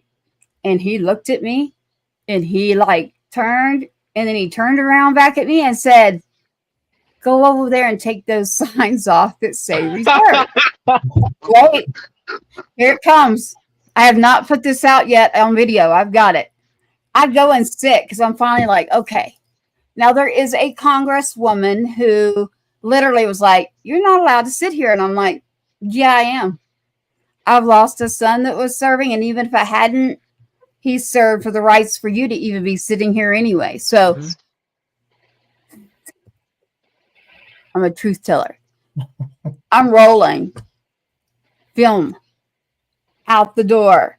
The first person to jump up on that stage. I'm like, whoa, wait a minute. Wait, That's the guy. that's not head of security. He is not head of security that I just went up to. That's Speaker of the House, Mike Johnson, everybody. So, yeah, I got it on video and I still haven't released it, but I just know that I don't go there. It takes a lot to push me in a corner. I tell people, look, I don't say the F word, get bail money if you hear it. Never been to jail. It's just a phrase I use. But what I'm saying is, I couldn't stand there. I'm not a person who can stand there and watch something and be like, that's just not okay. You know, just as people. So, yes, I did it. So, hello, Mike Johnson, wherever you're at. I'm the one who told you why you got your job. So, Jim loves it. He's laughing down there at me. It's truth telling. Come on. I pay taxes. So do you. And I want everybody to understand this is not like a contest we are voting for. This is a real life. I hope for you a great thing coming in the future. I don't want to see more bad things. So, Jim, T, I got to ask you what my experience was. Well, Jim, we were live when this happened. I said, Jim, I don't think I've known another family that was given a congressional gold medal like that right after. I said, so, I mean, I don't want to say this. I'm glad that you have it. Like, treasure that, because that is something that your son serving needs to be honored. But to me, that was it. That was the, we screwed up. We are sorry. Maybe we're not sorry, but take this. Here's your prize. Bye. Yep. And as beautiful as it is, and as wonderful as it was that for the kids to all have that recognition. I love that part. There is also an emptiness with it. And not even because I agree. I think there was a lot of that was just, here, take this and go away. You know, this is going to appease you. And it sucked that we lost those 13 kids, and it's wonderful that they were recognized, but that was a 20-year-long war. How many others did we lose in similar horrific ways? It's hard for me because I care about all of them. I want to remember every one of them. And I'm so thankful that my son was recognized, but there's an emptiness and I hope the other parents don't get pissed at me for saying this, but there's a shallowness in receiving that yes, Riley was worthy of getting that recognition, but it just doesn't feel right, if that makes any sense. There's something in me that I've got to battle with and try to figure out why I feel that way, but it just does feel empty and hollow. Well, and I hope I didn't do that to you. It's just that I try to look at every angle, and I was like, wait a minute, because I've been in, unfortunately, a lane you're in right now for a little bit longer. That doesn't mean it's better. It means that I have figured out where I need to go to get my voice heard. And I decided I got to get up and fight. We got to make some changes. So that's the course that I took. And so when I said that to you, and I'm being respectful of all the families out there, listen, I'm going beyond military right now. None of us should be losing the amount of people we're losing. It's awful. It really is. I mean, I can go back further, between COVID, the things that have happened to us in our country, everything, every bit of that. We have a lot that we've got to put back together. Yes. So, Jim, I agree with you. And I do know that, you know, it hurts my heart, but I was like, wow, these ladies have fought for 65 years just to get recognition that they actually went and worked in World War II and got a pink slip and said bye. I was great. My grandfather got back. I'm here. So he made it back. But I thought, whoa, wait a minute. You got some quick action going on there with that. I'm glad you did. I mean, I respect that. And I think that's wonderful. But it also made me go, wait a minute. I haven't talked to a single family yet that has had that. So I think that's what it was. And I'm just going to say it's Tracy. You don't have to claim it, Jim, but I know you do. You say, yeah, I recognize this. I do. I met Jim, and I have to say Darren's name out there. Darren is someone who was very, very vocal. Have you seen that YouTube video? It's at like 9 million after Arlington. And what happened when Trump came to Arlington? I saw that. Whistling Death follows me too, so I saw that early and stuff. Love that guy. Yeah, when I went out there, one of the things that I was contested on, they're saying that Trump has disrespected troops on numerous occasions, as well as the whole comment to John McCain. How do I feel about him as a commander in chief? And I said, well, I go with actions, and the only actions that I saw from Trump is him actually spending time with y'all, showing respect to y'all. All the other stuff is hearsay or whatever. And I'm just like, hey, all of us are military guys anyway. We're grown men. We can handle it. I've been called an idiot since the first day of boot camp. I don't care. You know what I mean? So I'm just like, whatever. I don't care what anybody says to me. I want, because everybody's saying stuff. I want to see what people do. Yep. Yeah, So look at this, T. Here's a letter to the president. That would be Biden right now, and Kamala Harris. Kamala Harris and Biden were invited, as well as Trump. It wasn't something he just decided he was going to show up. Okay, that's the official letter. This is the official letter. This is the truth, and they decided not to go. That is the truth right there. So I have the official letter. Why are they? It boggles my brain because I don't understand it. I don't get it. Yeah. There's the letter. We were able to get that. They claim they were never invited, and that is proof that yes, they were. And yes, Trump was invited, and it was the Hoover family originally Darren Hoover. Yep, through Governor Cox that kind of kickstarted that and invited him to come. They wanted him to be there, and then it just got blown so out of proportion, and the confrontation that they claim happened and stuff. Well, if there's no audio or video of it at this point in the game with the media and everything else, I call BS. It didn't happen, or it didn't happen the way you say, unless you have something to back it up. Similar with the statements that they claim Trump has made over the years. In this technology-driven world, if you don't have something that can back up what you're saying, other than somebody that is pissed off that he fired him, then I don't hold any credence to a lot of them comments and the reports. And they each week here in the last couple of weeks, they keep throwing more stuff out. And why did you wait 3.5 years to all of a sudden the week before the election, you're now going to drop something? It's like, yeah, we've seen this game play out every election cycle for the last 20 years. So. No, so I wanted you to be aware of that. I'm glad I got to pull that up there. Yeah, it's so sad, but like, how could they make sure that they reach out to podcasts and entertainers and rappers and singers? Yep. But they can't. You see that you are and see I'm in both worlds, so I get it. But like at the same time, for me, the military supersedes all the entertainment stuff for me. Yep. So I don't understand how can you reach out to all these rappers, all these entertainers, all these actors to show up to your rally within 90 days, because you were only promoting it for 90 days, right? So we already know the time schedule. Yep. But you couldn't even anywhere in that 3 years, you couldn't just call somebody. Yep. And they missed or a letter like, hey, I don't know how to word it. I know you guys got secretaries and stuff. Send a letter, something.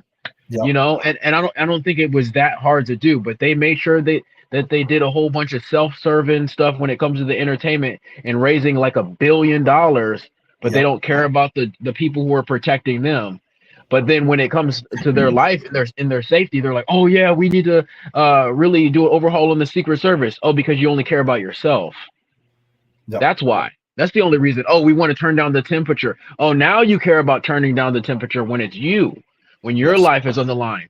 But you didn't care about the 13. You didn't care about the Afghan troops. You didn't care about the Gold Star parents, all of y'all. And so like it fuels me like all the. I'm just it fuels me all the time. I think about it all the time, and I just think it's so disrespectful. If it wasn't for our troops, our strong military, we wouldn't have a great country how we have today. We need to not forget that, because I look at all the other countries with weak militaries. What's going on? They have a weak country. Their country is crap, But and you it's like you can't even say thank you. So it's just like when they said, oh, what about Trump and what he may said about suckers and losers and the McCain comment and this and that. I'm like, I don't care about anything anybody says. I care about what people do. And all I saw Trump do is lots of actions and actually corresponding with the people. And if you really wanted to reach out to somebody, if you really wanted to send a letter, if you really wanted to make a statement, you could have. You didn't even show up. And it shows that they're godless, because she didn't even show up to the the Catholic dinner. She just sent in a video, a sacrilegious video with the girl from SNL.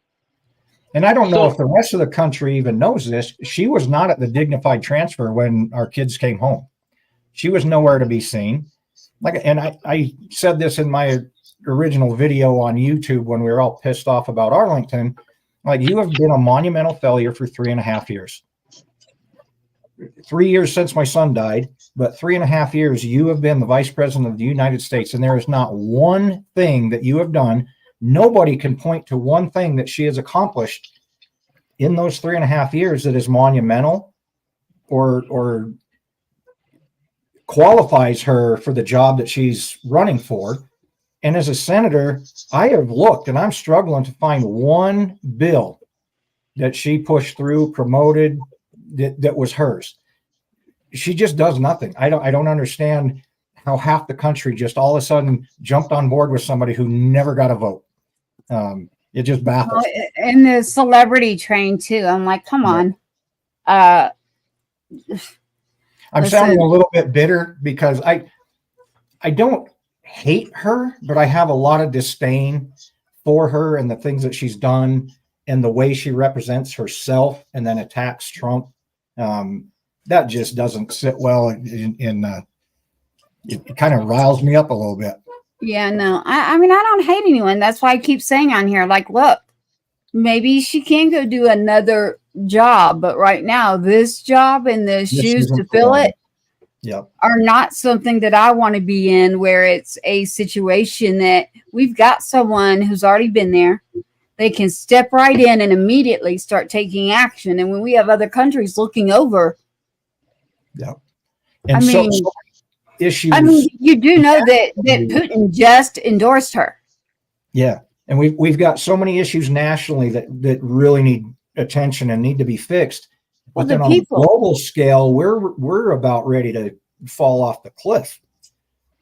We've got a person that's running who has 4 years of proven peace through strength, a strong economy, strong borders, and then we've got almost 4 years of the other side that has just absolutely crippled us as a nation.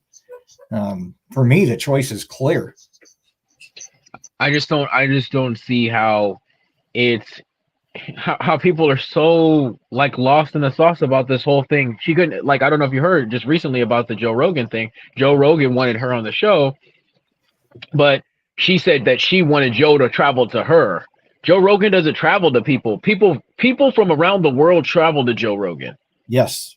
That's the whole Joe Rogan experience, for crying out loud. That's the whole thing. And then it has to be longer than an hour. She can't talk for longer than an hour. Yep. Let alone 30 seconds. Remember when she kept on repeating herself when the teleprompter went out. So 32. It's kind of like, you can't 32. And even when she does have the energy behind her, she can't control it. She can't control a crowd when there's an actual emergency. They needed a medic. I don't know if you saw that clip as well. Yep. They needed a medic. She couldn't control that. She can't control it even when the crowd is hyped up. She said everybody say their own name. And it's just like, we don't need somebody who has no control to control our nation. It makes no sense. And just how Vivek was saying, it's not necessarily Kamala Harris. It's the machine of the Democrats holding onto the puppet strings, trying to hold on to this long dynasty that they've been having since Obama days. That's what's happened. Absolutely. That's the whole thing that happened. She doesn't know what's going on. She's been on the podium, behind the podium, drunk. You could tell, because you can obviously tell, especially when you could hear her different speech patterns. She was absolutely drunk when she went there, and it's disrespectful to the American people. That she can't travel and she can't do more things, well, more than one thing at once. And then also, you got what?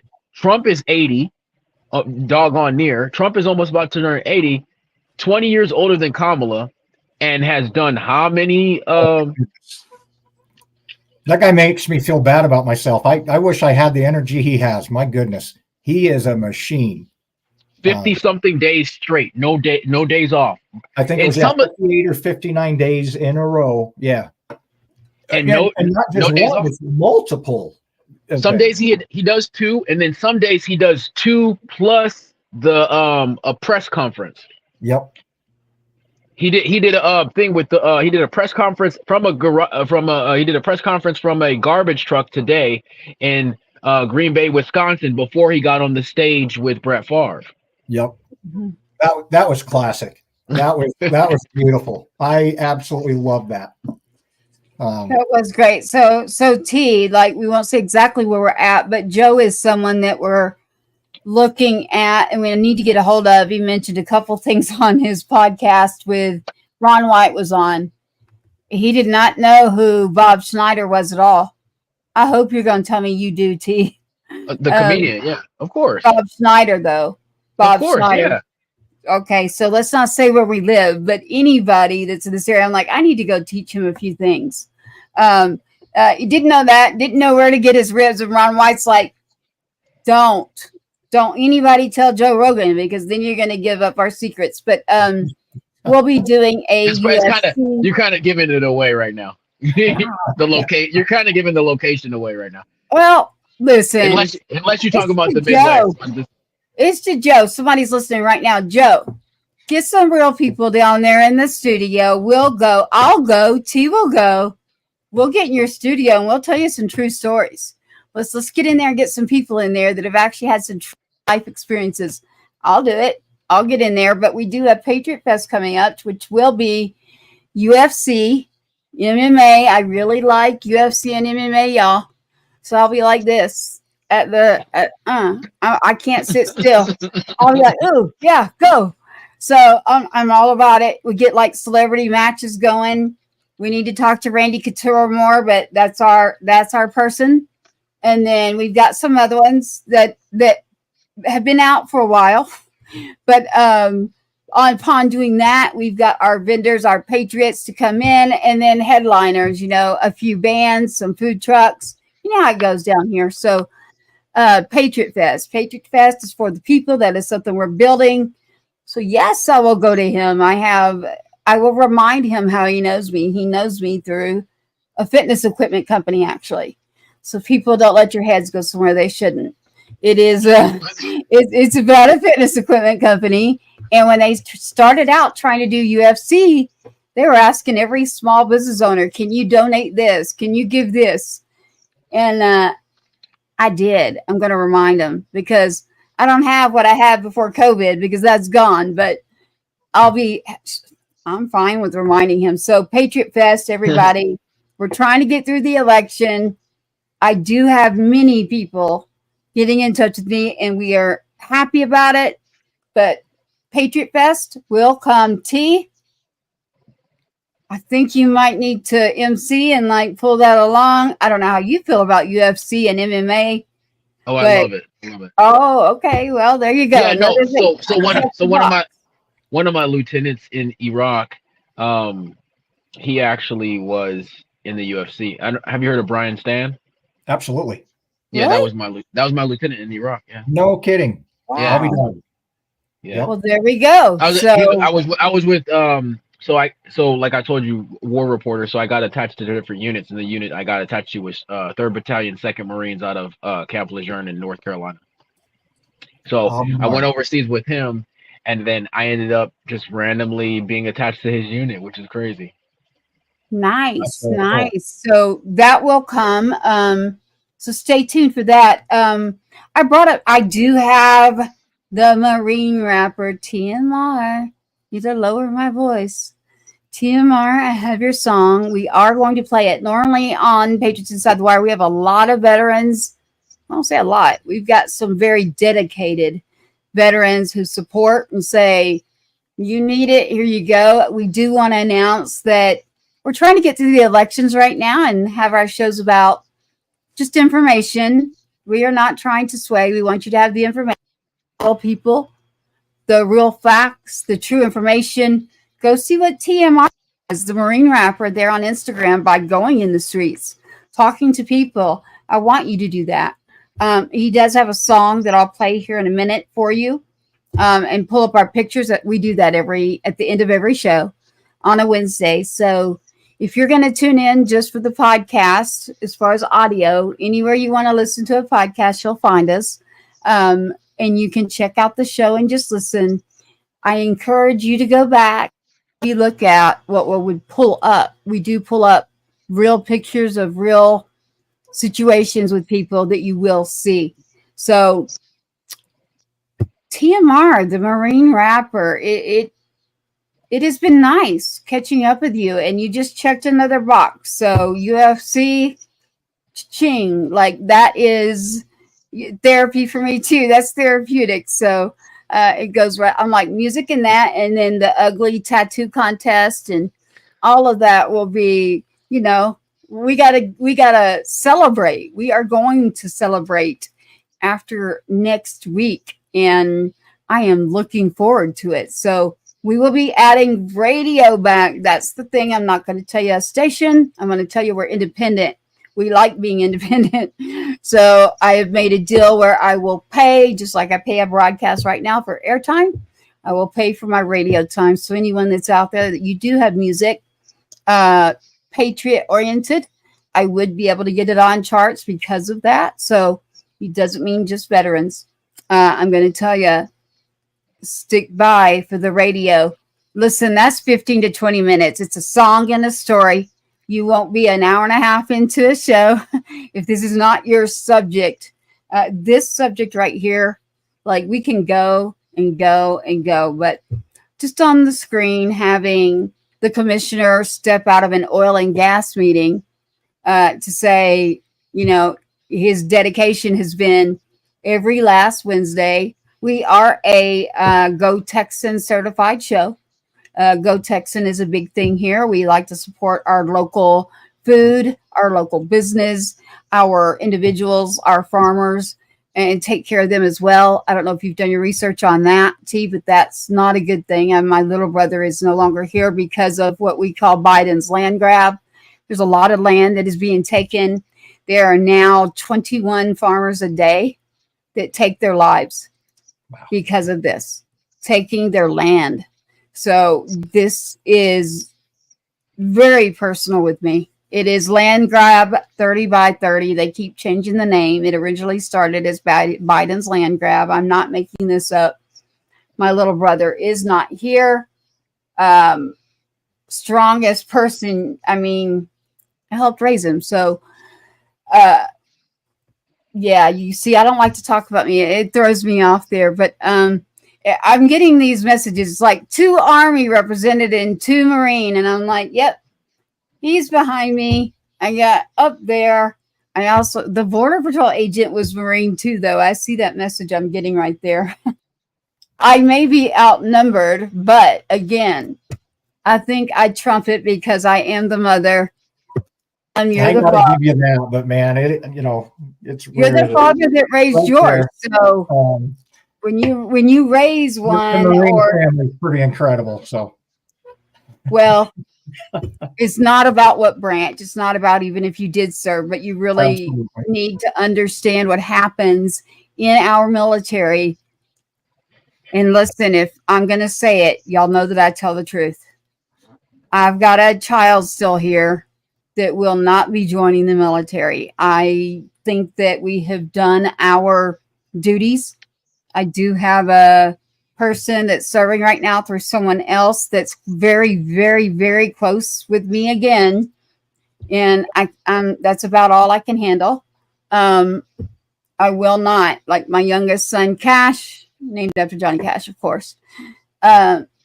He can't. Like, I would make this joke and people take it too far. It's like, no, I will break his arm, but I really won't. Listen, I love my child. He is wise. He is an old soul. Losing a brother, we forget about siblings. So the program that we have been trying to push is let's get veterans in touch with those siblings and put something together. Because I have seen my own child react because he's like, why would my brother join? Like, there's nothing for us to go to. We get stopped immediately. It's like no unit, no nothing. It's like, well, where do we go? What do we do? Like, it's just gone. Right, Yeah. Jim? It's like, I'm like, oh boy. So a sibling scholarship is what we'd like to work on, and including siblings in activities and get some things going, which is around this neck of the woods, which I happen to know that T might be in this neck of the woods one day. I won't give away One day. secrets. I won't give away secrets, but I happen to know. Tai is part of the show behind the Patriots security team. He's serving down at Fort Sam. I can say that. As a matter of fact, when you might come through, T, I might have to get Tai out. So he just joined. He's known as the Washington State Freedom Runner. You can all look him up since he was 6 years old. He met a ranger that was passing, and it affected this child so much that he said, I'm out, like since he's little. And now he's the one in active duty. And so we say thank you to him. And he called me the other day and he was like, it is weird to have people say thank you for your service.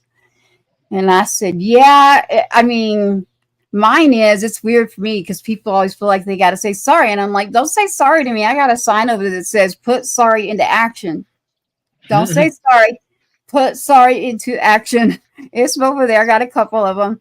It's another Gold Star mother. We all kind of agree on this, that we can do something if we can all come together collectively and understand what is going on and give the true information, give the true facts. Right, Jim? Right, T? I mean, did you happen to serve? You know, we mentioned 2 wars, Iraq and Afghanistan. I'm wondering about the same sand, if it was pounded. So under 2 different administrations, being the Bush administration and then Obama in Iraq. You did? So you were at OIF or OEF or both? Both. So was Adam. Yeah.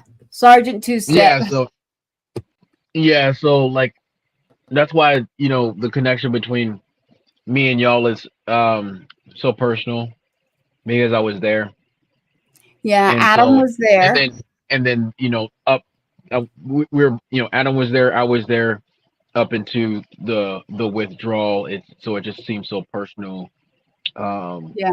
Because it's like, you know, It just wasn't a good deal. I wanted to remind everyone about stop loss, stop pay. I lost a lot of time with him. He got stuck over there. No pay. A lot of bad things happen. If you start talking to people that were serving, you'll understand what I'm saying. There were things that happened in that administration to people serving that people still don't know about. I know if I've got a child stuck in Iraq that calls me and is like telling me things that you just as a parent, Jim, I'm telling you, you would have, I was like, do I get on a plane? Like, what am I going to do here? Yeah. Yeah, I got a hold of a congressman and started working on it. Thank God, you know, his colonel was an amazing individual. It wasn't there till the end. There's always one, right? When he was going to Afghanistan. And then one day I'll tell my story. I don't do it unless, let's just not do me right now. How's that? There's a lot to that one, just as there is the Border Patrol agent. There's a lot of similarities there. in the vehicles that are used and why they are used. You really need to pay attention. We don't know who's in the country right now. And then as a family that we had the border agent on, they went through a process. There is a process that you can go through here. We want you here. If you're going through that same process, you're doing the same work that we've got to do. I'm not saying don't. I'm saying there is a way to do things. There is a way. There's a way, and there's a reason that we need that structure to go forward. And the amount of structure we need right now, I just hope you really all listen and don't do this thing that I keep hearing where it's like, but it's a first female. Oh my goodness. And I'm like, like, come on. Like, you're making me speechless here. That is no reason. We've already had a female in there. So do I want to see one day? Sure. If it's the right person for the job. It's a resume, people. Check it out. It's going to sound really horrible. Seeing it. No. I am very much, I raised daughters, for crying out loud. I've told this joke before. Riley was my prettiest daughter by far. The kid was a good and growing up with older sisters, that kid could rock a dress and they'd put makeup on him and she was little. He was a good looking little girl. I support women fully. As a commander in chief, this is for me, and you guys can tell me to go pound sand, but I want a woman who has had a child, who understands what that sacrifice is or will be when you make that decision. And I think that's where Harris is so disconnected from our families, or she doesn't know what that feels like. You've got to have that bond and that growth and that experience. He is not wearing a dress. Sorry. He's not. And I may be way off my rocker on that, but that's what I want to see. I want to see someone who has raised a family, raised a child, sacrifice those parts of her life, because it is, being a parent is a sacrifice. Kids can, I don't know how we survive, let alone our kids survive, because our kids put us through hell. But it for me, that would be an achievement worthy of, okay, let's see where she goes and what her policies are and so on and so forth. I may be completely wrong, but I feel very passionate about that, and this is nothing against women who don't have children or can't have children. And maybe there will be someone that steps into that role who can fulfill it. But for me right now, being so new into this, losing a child, man, when you put yourself in a position where you can make that judgment call, or you can put kids into war, man, you got to know what that's going to feel like on the other end of it. Exactly. I agree. I totally agree. I agree, but I do want to say this, Jim. I want to tread lightly here and say, for those out there who do take care of children that may not be theirs, I look up to you, because I have been in foster situations as a child, and to have someone take in a child if they're being treated well, I do respect and appreciate that part. But I know what you're saying, Jim. You're talking. But I do want to shout out for those that take care of kids that really need help. So I understand where you're going with that, but I'm doing a shout out because I know that. It's a balancing act for me there, because I agree 100%, and I know some. I know you do. Stepmothers, and this is me watching your back. Yep.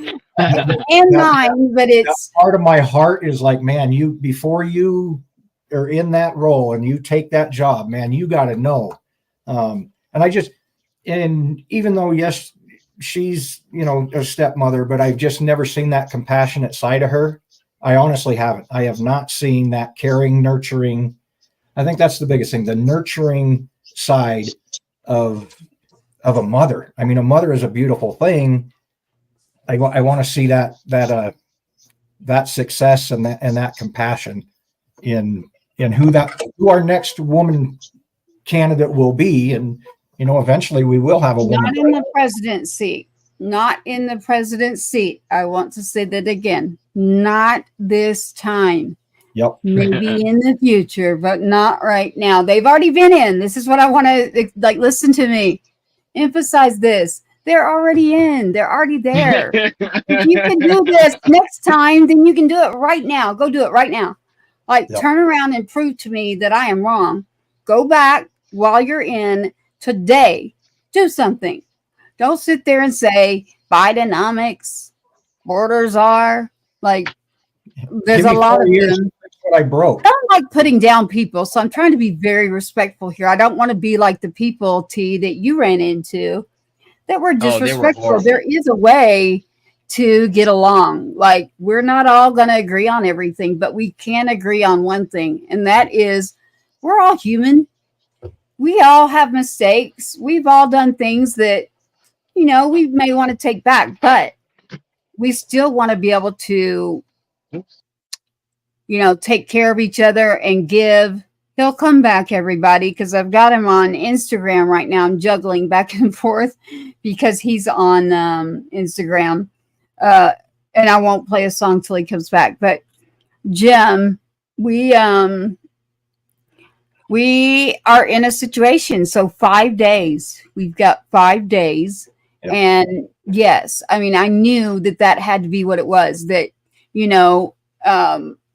when you were upset about the statement that was made about doing something, I was thinking it has to be that. I hadn't seen it, but I surely thought, that's definitely what it is. So hats off to you, literally.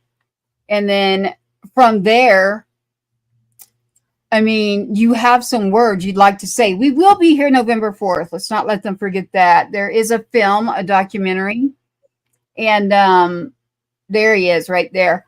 So this film that's coming, there he is. There's T. There he is. Oops. He's good. I told y'all he would because I've got him on. I did Instagram just for TMR.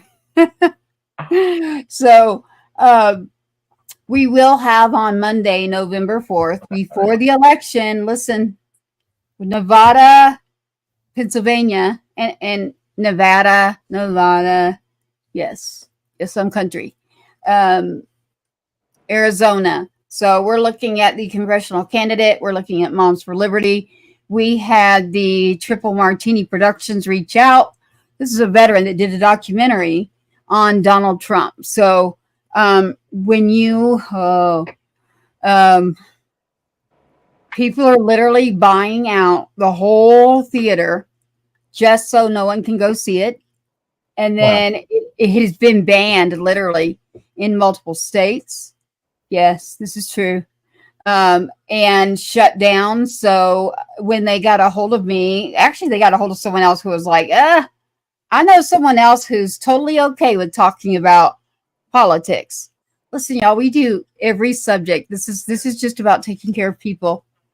Yeah, the whole thing. So as of the 30th in New Jersey, it's not in a theater. So I said, listen, I can't squeeze it in tonight, but I want you all to go look. There is a documentary out right now. And it is with Trump. It's with Triple Martini Productions. Chris Martini. We're talking about a veteran here that does a lot of producing, directing with the films. And they'll be on to give us the inside scoop. But this documentary is out on YouTube right now. So I hope, there it is. The man you don't know is right there. Grandfather, humanitarian, patriot. Just the first 3 minutes into it, I knew immediately what this was. I want to show you something else. There's been 2 people that have seen this. It's an original picture. I am not old, but someone else in my family has this. There were not phones that had cameras on them during that time. Again, but the reason that I got it plastered on what it is. If you take a look at that picture, what do you see there, Jim?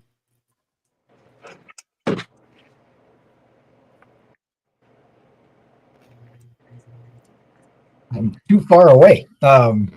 Get you some glasses. Is that you in the little blue, in the little circle? Well, I'm in there, but what's the big thing in it? Oh, the elephant. The Elephant in the room. The elephant in the room is there with Trump before The Apprentice, before going in to be a president. Look at that. That's what it is. It's an original picture. An original picture of Trump. He doesn't even know I have it. It's of Trump, and it's the first time I've shown it. I think I showed it to you, T, and I've shown it to one. Was it you? Yeah. Okay. There was one other person, and they got it. They were like, "Oh," I was like, "Yeah, the elephant in the room, right?" And that was before everyone was watching The Apprentice or, loving him for that. And then so I was trying to pick you out in the picture. I'm in there. I did that because there's a lot of people that will take it. So I was like, I got to make sure it's not taken. It's on my X account. Yeah, X, for people that don't know what that is, it is not a drug. X is formerly Twitter. And for you who are out there who might be a little older, MySpace used to exist. So MySpace and Twitter had a baby, and now it's called X Spaces. You can go on to X, the platform formerly known as Twitter, no longer MySpace, and have X Spaces. That's the brainchild of Elon Musk. Within X, you will find, literally, I have found. Now, watch where you go. It's like anything in life. But if I want to find some true information, or I want to work with someone that it's actually easier than you think to go around the red tape. Let's put it like that. But a chief of staff, like you mentioned earlier, you said secretary in regards to somebody there. I can't remember who we were talking about, but a chief of staff. So I wanted to show that. But T, I'd like for you to wrap us, not literally unless you want, but I meant wrap it up with what you'd like to get out there and what you'd like to say, because 5 days we will be seeing what's going to happen. Absolutely. Yeah. My battery's dying. That's why it cut out. So I had to plug it up. So it's perfect time, perfect timing.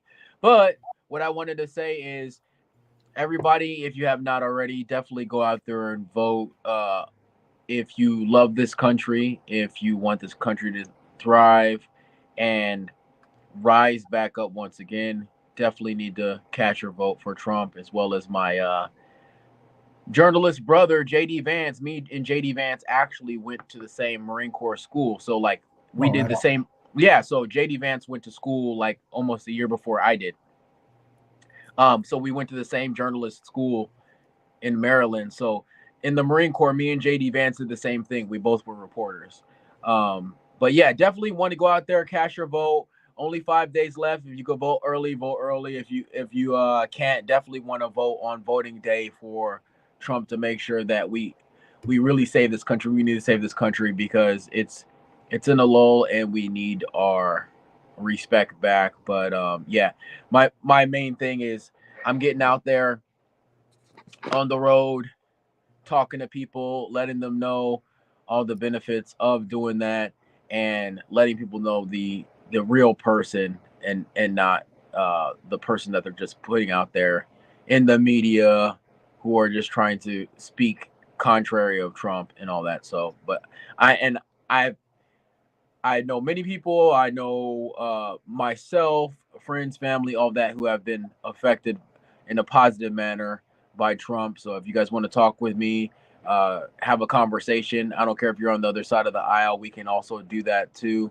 But do it quick, because I got 5 days to convert you to vote for Trump. But go vote for Trump, and you can find me on my social media at the Marine Rapper everywhere. And I just appreciate both of y'all having me on here to talk, because like y'all are like, if it wasn't for y'all, a lot of the inspiration for my music wouldn't even be there. Like, y'all inspire me on a daily basis. I think about y'all all the time. Like, I argued with people in the street for y'all. You know what I mean? Like, they're like, "What about Trump and this and that?" And I was just like, "Yo, don't forget about, you know, our fallen 13 and all other fallen troops and stuff like that." So we gotta keep on remembering them and showing respect towards them. So I just feel like so honored to be able to have the opportunity to talk with y'all, because that that is my purpose. That is my reason for being is y'all kids. So I just appreciate that, and that's it. I sure We are appreciate too, you. Thank you so right, much. Jim? Jim, well, let's do his song before his phone dies, real quick. Absolutely. And it's called "The Patriot." For everyone out there, stand by. I'll see everybody. We're going to show you a picture. If you can look, you'll see Riley's picture. You'll see Sergeant Two-Step. You'll actually see T's picture too here. We're going to play it and then show you these pictures. If it dies or does not, he's got his phone there, but this is actually TMR, the Marine rapper right here. We're going to show you the pictures. You know what I should have done is I should have put like a playlist with all the songs that I made. I made a lot. Well, we've got a lot to do. You saw that intro. You know me. I need to have something that's like in the kind of loud. I'll tighten you up, but y'all have a good night. Yep, I'm playing your song. Wait 1 second. Just see 2 pictures. Here you go. Everybody's silent. The Patriot by the Marine right there. The Marine.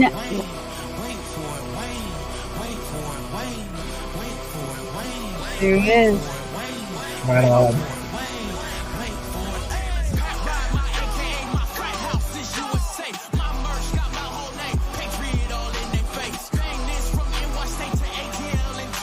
I love that. I love those pictures. Beautiful.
Oh, you grabbed a lot of. I need to send you the song, the other ones that I did for them. That is the Marine rapper right there. Oh, you did a whole slideshow. I appreciate it.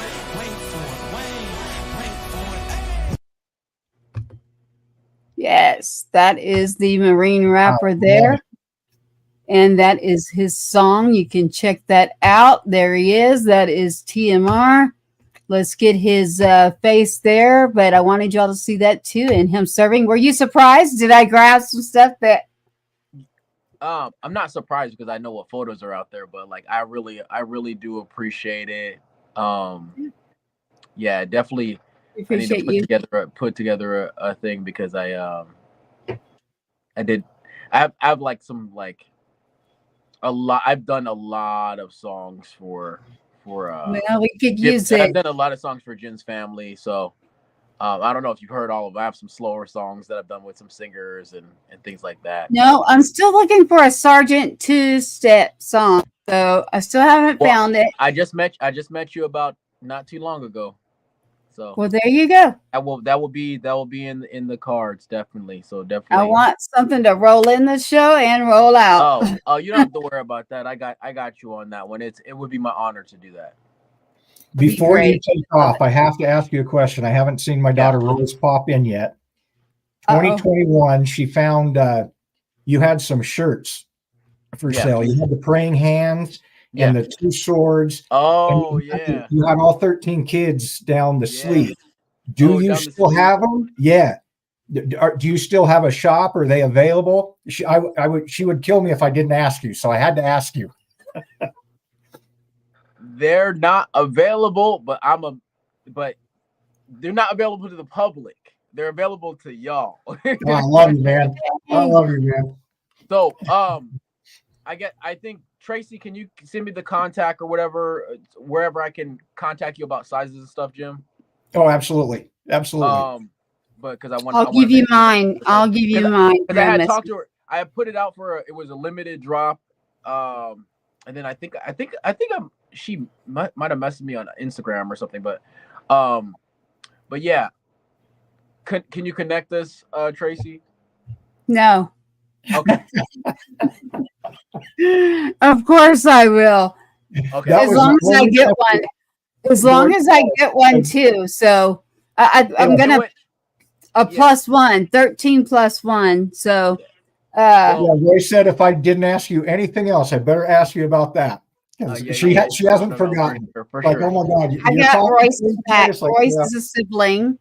I'm all about the siblings. Y'all saw Cash in there, my boy that's like 6'2", and I'm like, oh no, I'm doing this again. And that's the reason that I am, is because the next generation and the following needs it. But you can find the Marine Rapper TMR. I suggest Instagram. That's a really easy way to find him. That's where I'm at. I don't like. That's where he likes to hang, and that's why tonight we are live right now on Instagram.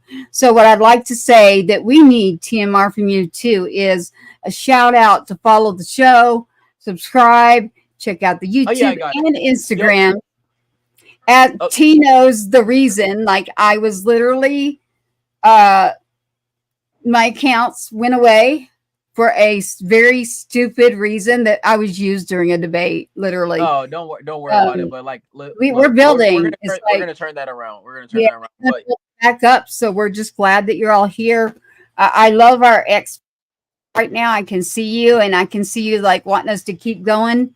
And like, I'm all about the spaces in there. So if anyone doesn't know what that is, you can get in touch. But we'll go for it, Nick. Send me quite a few musicians, and I'll get them on air. So we have radio coming again.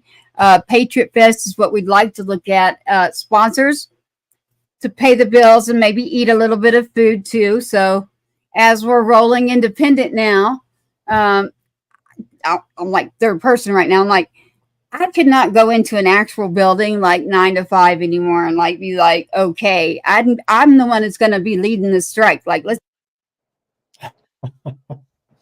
we're going to do something about this. So I can no longer be in that atmosphere. But when are you going to be in a different area? Thank you for your service. So our Patriot Security, we are very grateful to them. They're our keyboard warriors. I don't know if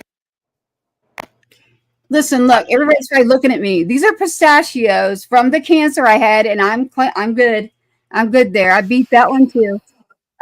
It's pistachios. My saliva glands aren't so great, so I have to create extra saliva. So I keep putting pistachios in. I've got a message over there. Someone's like, "What are you doing? Like, are you dipping or whatever?" And I'm like, "No, pistachios, creating saliva." So it's the old tricks from when I could sing. So I got to work on the voice again. But it's been great. I love having you here. They want to know when you are heading, where you're going. Where are you going after Oregon? Well, that would be OPSEC, but I just want to say, thank you for everybody having me on here. And definitely, if you do not follow Patriot Inside the Wire and all the other platforms, definitely do that on all the social media networks. Again, thank you so much, Jim, Tracy, and everybody else who tuned in. And definitely, let's not forget that if it wasn't for them, we wouldn't be here today. And everybody have a good night, and we will see you next time. Yeah, thank you for being here at Patriots Inside the Wire. Do not leave yet. I've got one thing we have to roll out before you're allowed to leave, literally. Oh, on me? the software. Yeah, here we go. We're going to roll this out. Don't go anywhere, T. This is why. This is what you're going to change to. Thank you for joining Patriots Inside the Wire tonight. patriotsinsidethewire.com. You can check us out on the podcast. Check out the audio, the video, whatever you'd like. We want you to tune in next Monday night, November 4th. Check us out. We're going to be live. We will have the director-producer for the film for Trump. We also have Moms for Liberty in multiple states. We hope that you vote. We have enjoyed having you. Thank you, TMR. Thank you to the commissioner. Let's roll out here, and here it is. Thank you for watching another episode of Patriots Inside the Wire, hosted by Gold Star mom, Tracy Two-Step. Help us broaden our reach. Like, subscribe, and share. Problem-solving works. So out of my brother Two-Step. Well, Jim, it has been great. I am going to end it here in a minute. We kept TMR for quite a while. We were lucky. We got 2 hours out of that. We got probably 20 minutes with the commissioner. I know that it was hard to hear him, but to reiterate what he's talking about is, MAHA, Make America Healthy Again. There is a situation with the water right now. I'm not trying to scare anyone. These are facts. This is the information that came right out of reports that you can see too. If you don't know what I'm talking about, it was hard to hear him, Jim. It was really hard to, I like that he stepped out for the people on a meeting like that. When they're campaigning, I mean, what you get is what you get, and you usually get good. If someone's going to exit to be here for the people, I'm all about that. So, Jim, I'm glad that we got the commissioner in. Again, pay attention to your water and what's going on with that and the fluoride. Yes. It's not just my state. There's some things going on there. I'm not here to scare anyone. This is not scare tactics about voting. This is about agriculture. So that was someone who's head of agriculture who goes to other countries. I thank him every last Wednesday of our show. And we're Go Texan certified. That's a big thing when you're in Texas. Being able to be Go Texan certified, being a small platform. But Jim, before I end, I wanted to check in with you and see how you're doing. I reached out and want to check in and see what you'd like to say without us having anyone here in regards to, I know we did the rollout. I did that so that we keep our audio and video going. We're on software and a station. Everybody out there, you can still hang with us. This is called After Hours. This is updates with Jim and Tracy after hours. But Monday, we will have the actual director and producer on about this documentary. And boy, the more that I have seen, it is Chris Martini. I'm just like, whoa, this is a lot that came my way. And I appreciate the person that sent it. I've done a lot of different things with her, and she's actually doing some things to take up for my own son. So I'll get with her and get some information out about her too. I don't know that she would want us right now as heavy of a subject as we have right now. I'm not sure that, some people are comfortable and some aren't, but to me, it's part of our society when we need to talk about a healthy debate. So if you don't agree with me, that's fine, but do your homework, get your reports, get your information. I can go directly to some sources, but listen, it wasn't that hard for me. You can do it too. So I encourage others to reach out and get the real truth, the real information. And just as the commissioner said, Jim, our Senate, our Congress, our schools, it all starts in your state. So when you go to vote, even locally, it is extremely important that you pay attention to what's going on. In particular, we're post shutdown. I don't even like the C words. It includes cancer and the other one. I don't like either of them. They both suck. My own opinion. That's a whole other show. The things that we need to do right now, Jim, in order to move forward. When I heard that you were upset, I knew. I was like, oh boy, like it's either what you can reiterate those words. But I thought it's either got to be one of two things that I absolutely know about. So, and you can repeat it. It was, for me, it was that we have not lost anyone in the 4 year administration. And I'm like, wait a minute. I think I'm up in the number 25 as far as deaths and burials, literally. And I think it's been a rough week or so for me anyway. Riley's memorial was October 23rd. Okay, he died August 26th. Gigi had the baby September 13th. So we postponed his service until October 23rd, where she was able to fly and could be there. And in doing so, I think it was upwards of 80 Marines from the 2-1 also came and attended Riley's memorial. You would think after 3 years that it's just a day, we're past that, but my goodness, out of the blue, those emotions hit you again, everything. And then Gigi's birthday was just yesterday, and there's so many memories and things attached to all that. And then Facebook, I love it, but those Facebook memories, when they pop up, they're crippling. So I'm dealing with all of that. And then to hear the insensitive garbage that she spews on a regular basis, it just, like I said, some days it hits me a little bit different than others. And I was on one that day. It's like, oh, hell no. Oh, I just kind of, I'm going to have to go I don't even remember what I said exactly, but no, it rips the salt right off the wound. And like I said, it's already an emotional week. And then to feel that again, and to feel that absolute disrespect, it is disrespect, zero compassion. And okay, Riley's not here, but there are parents of the 13 who still have kids active. It's like, man, you are so tone deaf. And there is the compassion is the only word that comes to mind. There is zero compassion from you. There is no heart in what you say or how you view us. And you've proven that now in the almost 3 years and 4 months, whatever it is, to never reach out. You just don't care. And that's the part that hurts the most. You just don't care. It was Biden and her, it was the administration, but now she is front and center, and she has claimed that she owns it. She wouldn't change anything. So yeah, it's all on your lap, lady. You said it, you believe it. You are the last one in the room, and you're running on that. You're so proud of that fact. Well, you're going to get a little bit of wrath every now and then, because it is not just to these 13, to you, to everybody that we've lost, over the course of 20 years, the Border Patrol.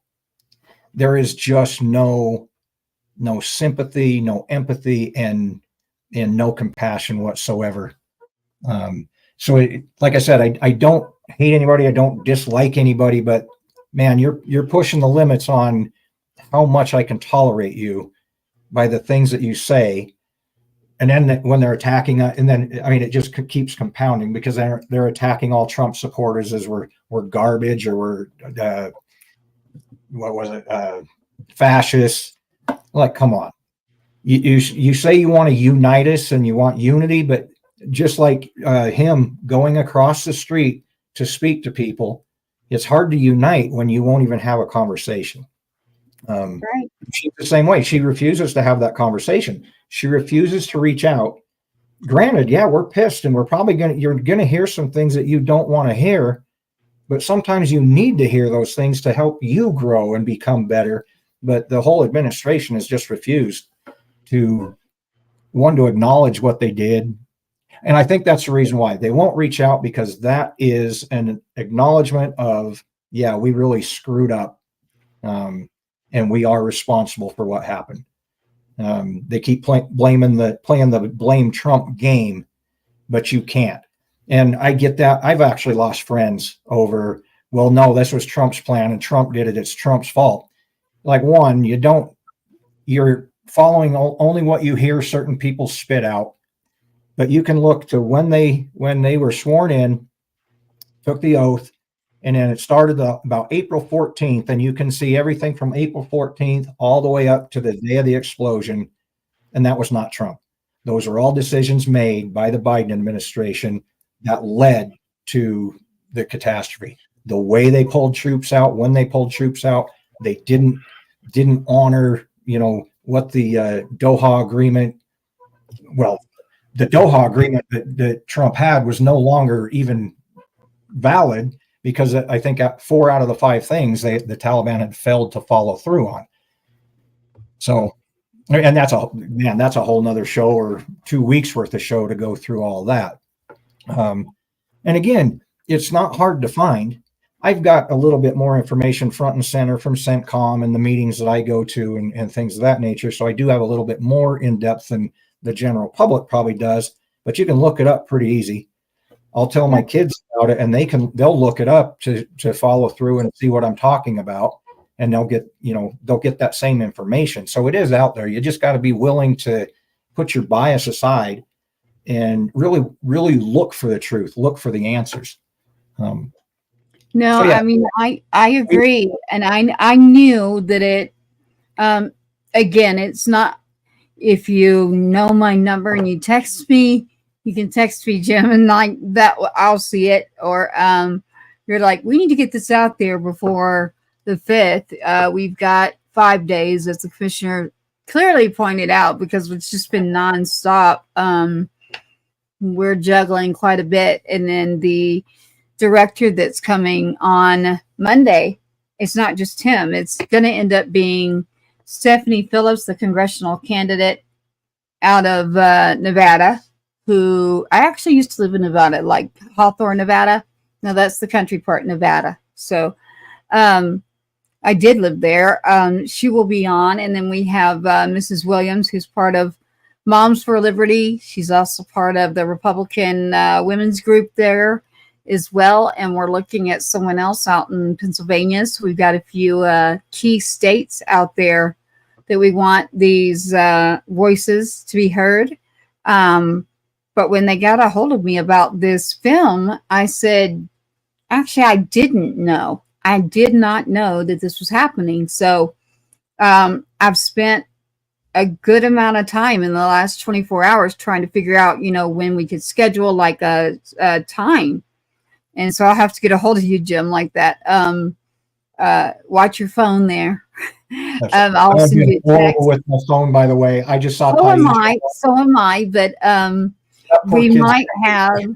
Yeah, well, I pushed it to say Monday. I said, that's right before the vote, but this is out there. This is a documentary.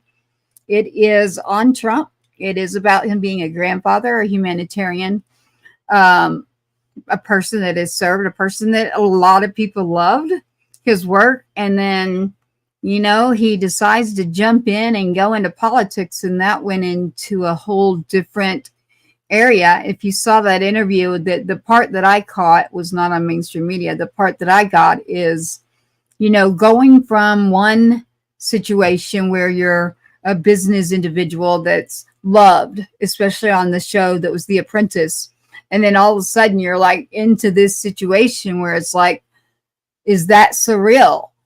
It's like, yes, very surreal, versus being around celebrities, versus being around business. Yes. And then, but he's already been there. So that won't be the surreal part. The part that will be is getting to go back and knowing what needs to be done and already being there. And he's not going to be able to run again. So who's going to get in there and actually take care of business? Listen, you know what I already say. So that's Trump. You may not like it. Sid hit on something earlier too. I don't know if you guys caught that. It was hard to hear. Where he's their transition team actually started about 3 months ago, and Trump is paying it for himself. No federal money. He's doing this himself, and he started about 3 months ago. And the reason I brought that up is you just touched on something. He's been there. He understands the game now and how it's played. So he's not taking any money from anybody, because that's all corporate lobbyists, which helped him put in the players that he had in his last administration. Well, we saw how, dishonest some of that was, and how dishonest some of those people were in his cabinet and people he appointed into different positions. So what they're doing now is absolutely amazing. They're going to put in the people, and Sid touched on that a couple, on how he's interviewing people and, hey, where do you stand here and where do you stand there? And if you don't answer right, then nope, we don't want you, or, our pool's getting a little bit smaller, but we're going to put the right people in. And I want to say Trump actually said this on the Joe Rogan Experience, that he didn't know what he was getting into and how bad things were, but now he knows. So I'm excited. I'm praying and hoping that he does win, because he does have the experience. He's been there and he's seen it for all of its good, bad, and ugly, but he is putting together a presidency and a team that is absolutely going to make America great again, safe again, and healthy again. And the people that have joined with him, RFK and Tulsi Gabbard and Elon, I mean, good grief. That is an all-star cast of Americans to right the ship, so to speak. Well, I have something here. It was hard to, there's some of the, like, you had reverb. It actually was not me. The commissioner had a lot of reverb going on there, so it was hard to hear. It was not me that had the reverb, but I'm making sure that you are now repeating what you heard. So that's what I'm doing. I'm making sure we get this information out. I want to make sure that you understand that. And what I can do is read to you what has been given to me. And that is, well, number one, there is someone that's close to us, and there's a veteran that's in the Army. And tomorrow there is a service for Mr. Ray Jefferson, Army veteran there around the New York, Albany area. And so we wish him and his family so much. I know, just losing people is sad. I'm going to read you the 15. It's a list that was sent to me. And after that, I'm going to let you know about this film and the documentary. And Jim, you should have it in your phone in regards to the documentary. Yes. Anyone here, just tune in Monday night, just the conversations. And, there's so many emails, but I finally was like, just send me a text, send me a message. Got to talking. And so Brandy's someone who sent and said, you need to talk to Tracy, because she will definitely go there as far as unfiltered politics. And that's what it is. And it's when you so many people. We've got Tony Noun here and several people coming in, but they sent a list to me and said, this is what is going around. And let's see that what you think about this. And it is 15 signs in regards to Trump, and they're barring a black swan event. So we'll see what you think about that. Number one, the LA Times refused to endorse a candidate for the first time in 20 years. Number two, Bezos refusing to endorse Harris, the vice president. Bezos wants a more conservative writer at WAPO. I hope, and if you don't know what all that is, we can look it up. Celebrity endorsements are literally backfiring instead of working like they once were. I mean, I am not going to vote for someone because I've got a singer that's up there, the younger one or the older one. I mean, you're great at what you do, but no, I'm not going to go vote. And it influences our younger generations. And I really want to stress, I really want you to do your homework there. Number four, Trump's one interview with Rogan got more views than every one of the vice presidents. She's in there right now. The vice president's interviews combined, total combined, more views. Number five, the mainstream media has stopped talking policies. Instead, they're using the fear of war, the different words. I'm not going to say what's here, to win. And in regards to the two individual names that, again, I'm not going to go there. I know y'all know who that is, and that is a situation that is sad. I really don't think that we need to be going there on that. We need to be respecting what has gone on there. I do. Republicans are leading early voting, which does not happen that much. You might think that it does, but it does not. Number seven, the tech CEO, several are calling on Trump, not our vice president, one being Tim Cook, There's something there. Number 8, European stocks have dropped 7%.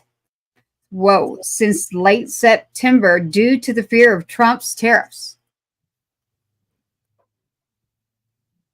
Democrats are losing both the Jewish and Muslim votes. Yep. And that usually is an area, again, I'm not going down someone's religion or anything. I mean, I believe in what our kids served for. So your rights, your freedom of speech, every bit of that, I want you to have it. Number 10, Trump rallies in blue states are bringing in record-breaking attendance. And people they bring up Coachella in a negative way, but there was over 100,000 people in record-breaking attendance just because they wanted to hear what was going to be said. The vice president, and of course they have her name in here, and I just want to refer to say the vice president because right now that person's in office and could do something, and they're not doing it. So I want to keep reminding you of this. So the vice president right now has lost a vote that is in an area that bothers me to even go there. And it's about creating a divide between different ethnicities. That's just something that is a sore spot.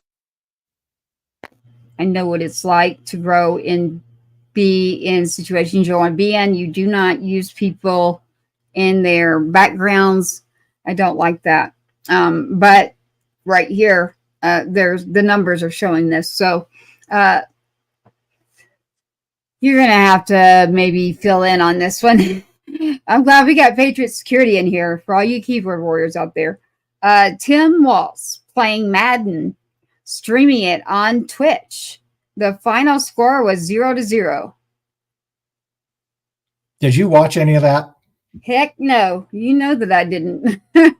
Number 13, from April to September, the Trump branded merchandise on Amazon alone has sold for $140 million versus $26 million of the current vice president, who could be doing something right now and has not.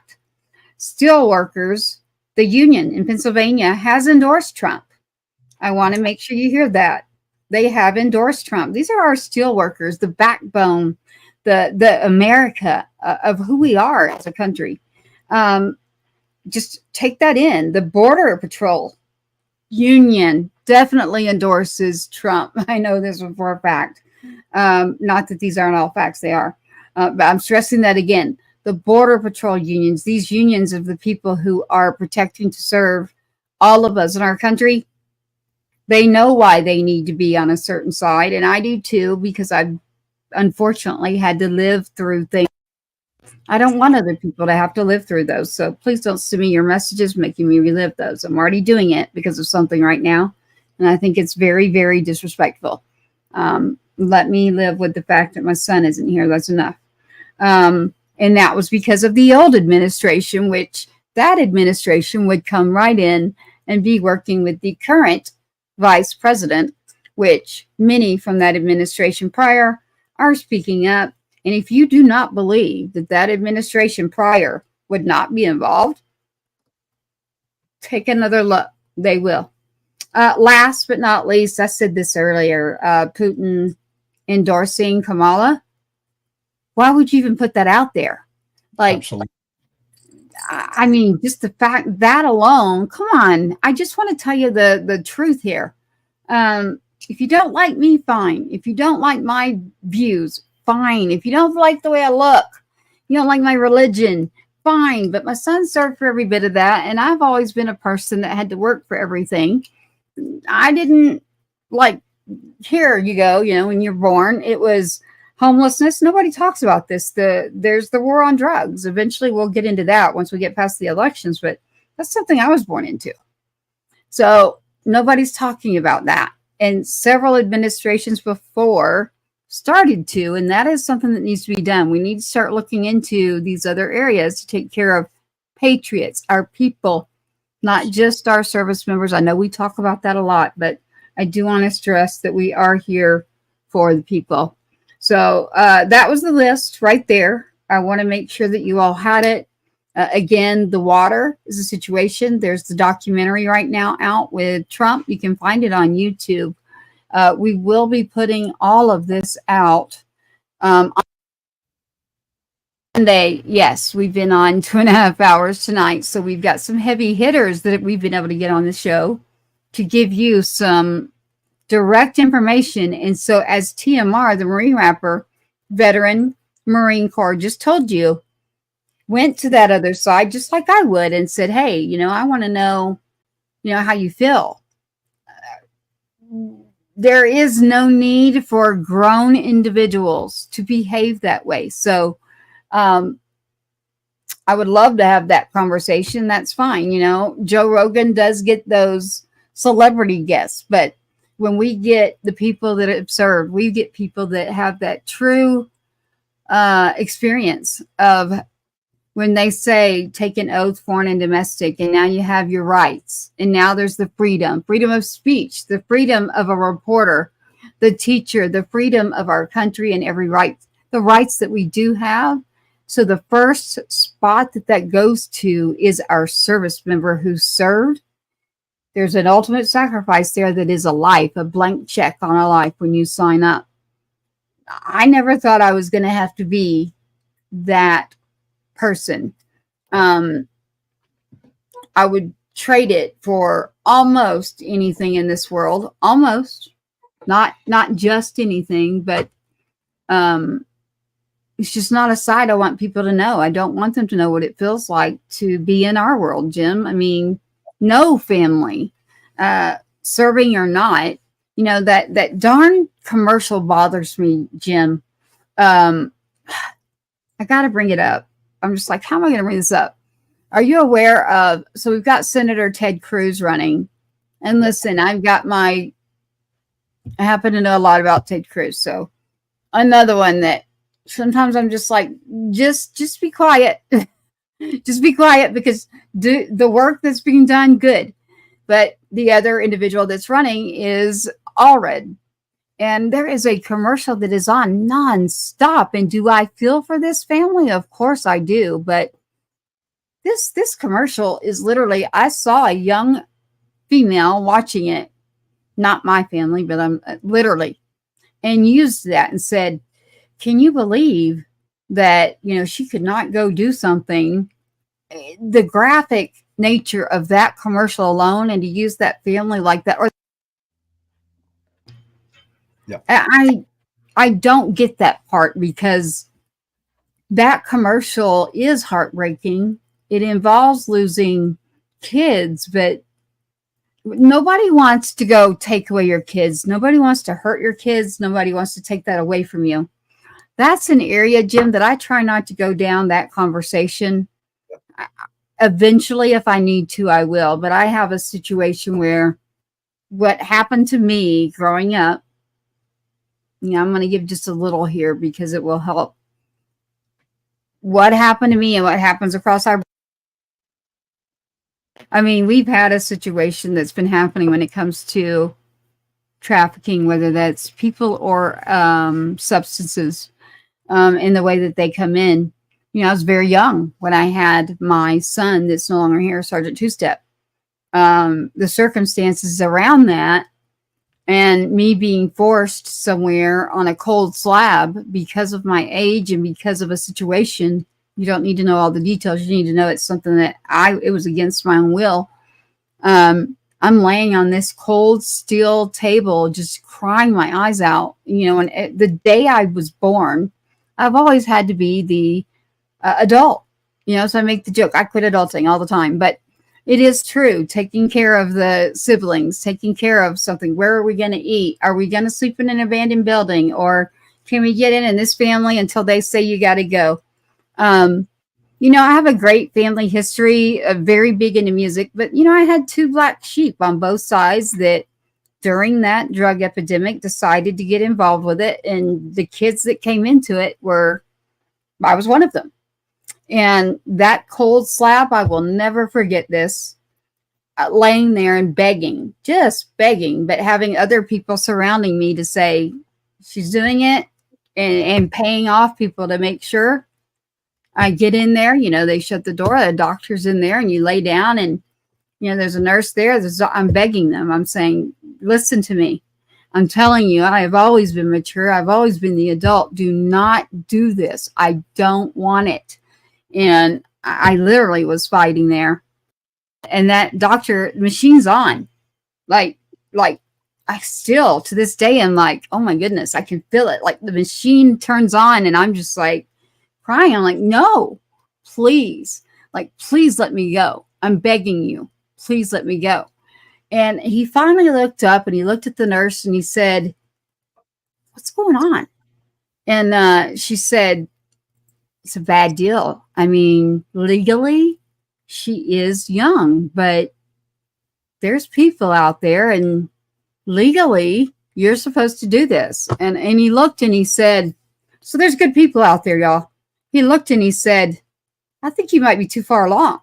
I don't think I can do this. I think that the adults need to go see, and I'm not doing anything until someone tells me. Opened up a back door and I left, and I never went back. I was fortunate to go to a college at middle school age. I was fortunate to continue to work and go to school.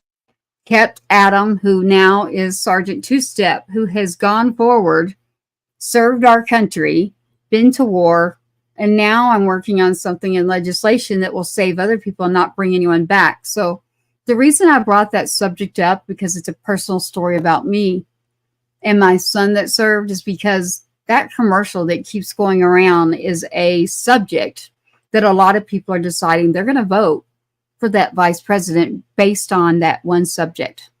Yep. And I'm telling you right now, he wouldn't have been here. And look, he needed to be here. I wouldn't be here if it weren't for him. He raised me. I am what I am because of him. You know, are there areas that maybe we need to figure out some answers? Yes. But I'm telling you right now, the other side of it, that's ugly.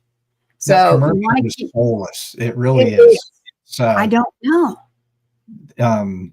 It's meant to, people are going to vote on emotion alone because of that. But the commercial itself is absolutely soulless. And we've discussed our leaning tendencies over this topic. Right. There is such a population that is going just on emotion, and that is, they are single topic voters. And it just bothers the hell out of me. And I'm not a very religious man. I have my beliefs and very spiritual. But I will say this with the absolute conviction in me. You can't vote on that singular subject alone and then go to church on Sunday and praise Jesus and be righteous on Sunday only. That just bothers me. My mom was very religious, so I do have a very religious background and a good upbringing. My mom was a fantastic woman, and I think that helped me with my moral decisions and who I grew up to be and how I raised my kids. But that one, yes, there are things that need to be done with it, and President Trump keeps getting run through the ringer on that he's going to do this or he's going to do that. Well, he didn't do it in the 4 years that he was there. He's not taking anybody's rights away. So it is a major misinformation campaign that they're running. And it's just unfortunate that it becomes such a singular topic and people get so emotional about it that they will hate you so that they can make that vote and that choice. I just don't get it. I just don't understand it. Nobody shouldn't have rights, and nobody's taking women's rights away, but there also has to be where it's just not on demand, especially for a 9-month pregnancy. There's got to be some concessions and some leeway and some morality brought back into the United States and the way we think and the way we feel and how precious life is. And I've argued this from time and time again. I have lost a child. Right after I lost a child, I saw the birth of his child. That puts a whole new perspective on how beautiful and precious life is. And I'll argue with anybody all day long about that one. I go from losing a kid to seeing the last living, breathing thing of him being born. Born, yeah. You're never going to win that argument with me, because I felt something most people on the planet will never feel within a 3-week period. How tragic and how beautiful life is all at the same time. I wish I could articulate that and express that in a way that people could feel it, which would change their thinking a little bit, because it is so fragile and so precious all at the same time. And so that's where I struggle, and I do get a little riled up in that conversation. And like the Marine rapper, I can have my disagreements with you, and you can yell at me and call me all kinds of names or whatever. I'm still going to hold my composure, and I'm still going to speak to you. I'm not going to yell at you, but if you want to hear what I have to say, then let's have that conversation. Otherwise, you just prove my point that you are unwilling to even have the conversation, and you're not interested in unity or learning or growing together. It's a tough world out there. Yes, Bobby or Betsy. I like what she's talking about, being inept and never done the job well already. So the fact that we're going over and over and over, it's I get it. Again, the person that got a hold of me, that was, I'm going to pull that up real quick. So this is Monday, November 4th. We will be live, and it will be Triple Martini Productions. And if you have not heard about this particular documentary that is there, it's being shown, well, as of today, the 30th. Yeah, today's the 30th. In New Jersey, it'll be pulled, but it's banned. I have a story I've seen it. I've seen what's coming in, and it's not good. It's when you've got people that are willing to spend that amount to just get in the theaters to make sure that nobody else is in that room, you've got that happening, and it's been banned. Wait a minute. Our rights, our country, our Constitution, our freedoms. Why in the world? You're on this side or that side. You want us to start banning anything at all? Guess where that leads to? So that in itself is just unbelievable. I mean, come on. If you don't want to go to the movie, don't go, but give me a break here. When I heard the story and I know the background of what's happening, I was like, oh my goodness, yes, I will have you on. That's what they were looking for, was somebody that was okay with that. And I said, of course we are. We're always okay with the truth. So, and the man you don't know, that's, grandfather, humanitarian, and a patriot. That is our former president, Donald J. Trump. He was loved by a lot of people until going into office. Is he a politician? I say no. He is a person that got into office and realized, whoa, wait a minute. This is a situation here. So does he say things that, I think about this, Jim, there's been times after Adam was killed, and, between the border Marine and then Sergeant Two-Step, I try not to go into mine too much. I was angry. I mean, I was at times, this is why I kept myself away. I did not go around people. It was a situation where if I went somewhere, I was going to take care of what I needed to take care of. And I still do. And this legislation I'm working on does not bring back my kid, but everyone in this country that does not know anything about not having a law somewhere took 15 minutes of working with him to say, look at what's happening here, and went, whoa, wait a minute. There's a whole situation in the transportation department where every law that follows down could collapse because of this. So not only that, the things that are happening in the vehicles, it's the Two-Step Act for anybody out there, the number 2, and then step, twostep-act.com. You can check that out. I'll be going into session here soon. But I wanted to bring this up. So Chris Martini, just the information and sharing with me that, so the individuals that were in that room when the people far left bought out the whole theater were just yelling, throwing things. And the two ladies there, one's, she's got her PhD in psychology. These were very, very educated individuals that were just thrown back by, why is it empty if it's sold out? And then all of a sudden there's 3 people that come in that are just having a field day. I've seen the email and I'm like, whoa, wait a minute. This is not good. People are literally, the Marine Rapper told us earlier, people with cowbells, you go and try to talk. It is a hyper time right now. The 5 days are coming down to this, but there is no reason that adults should be behaving like this. This is just ridiculous. It is.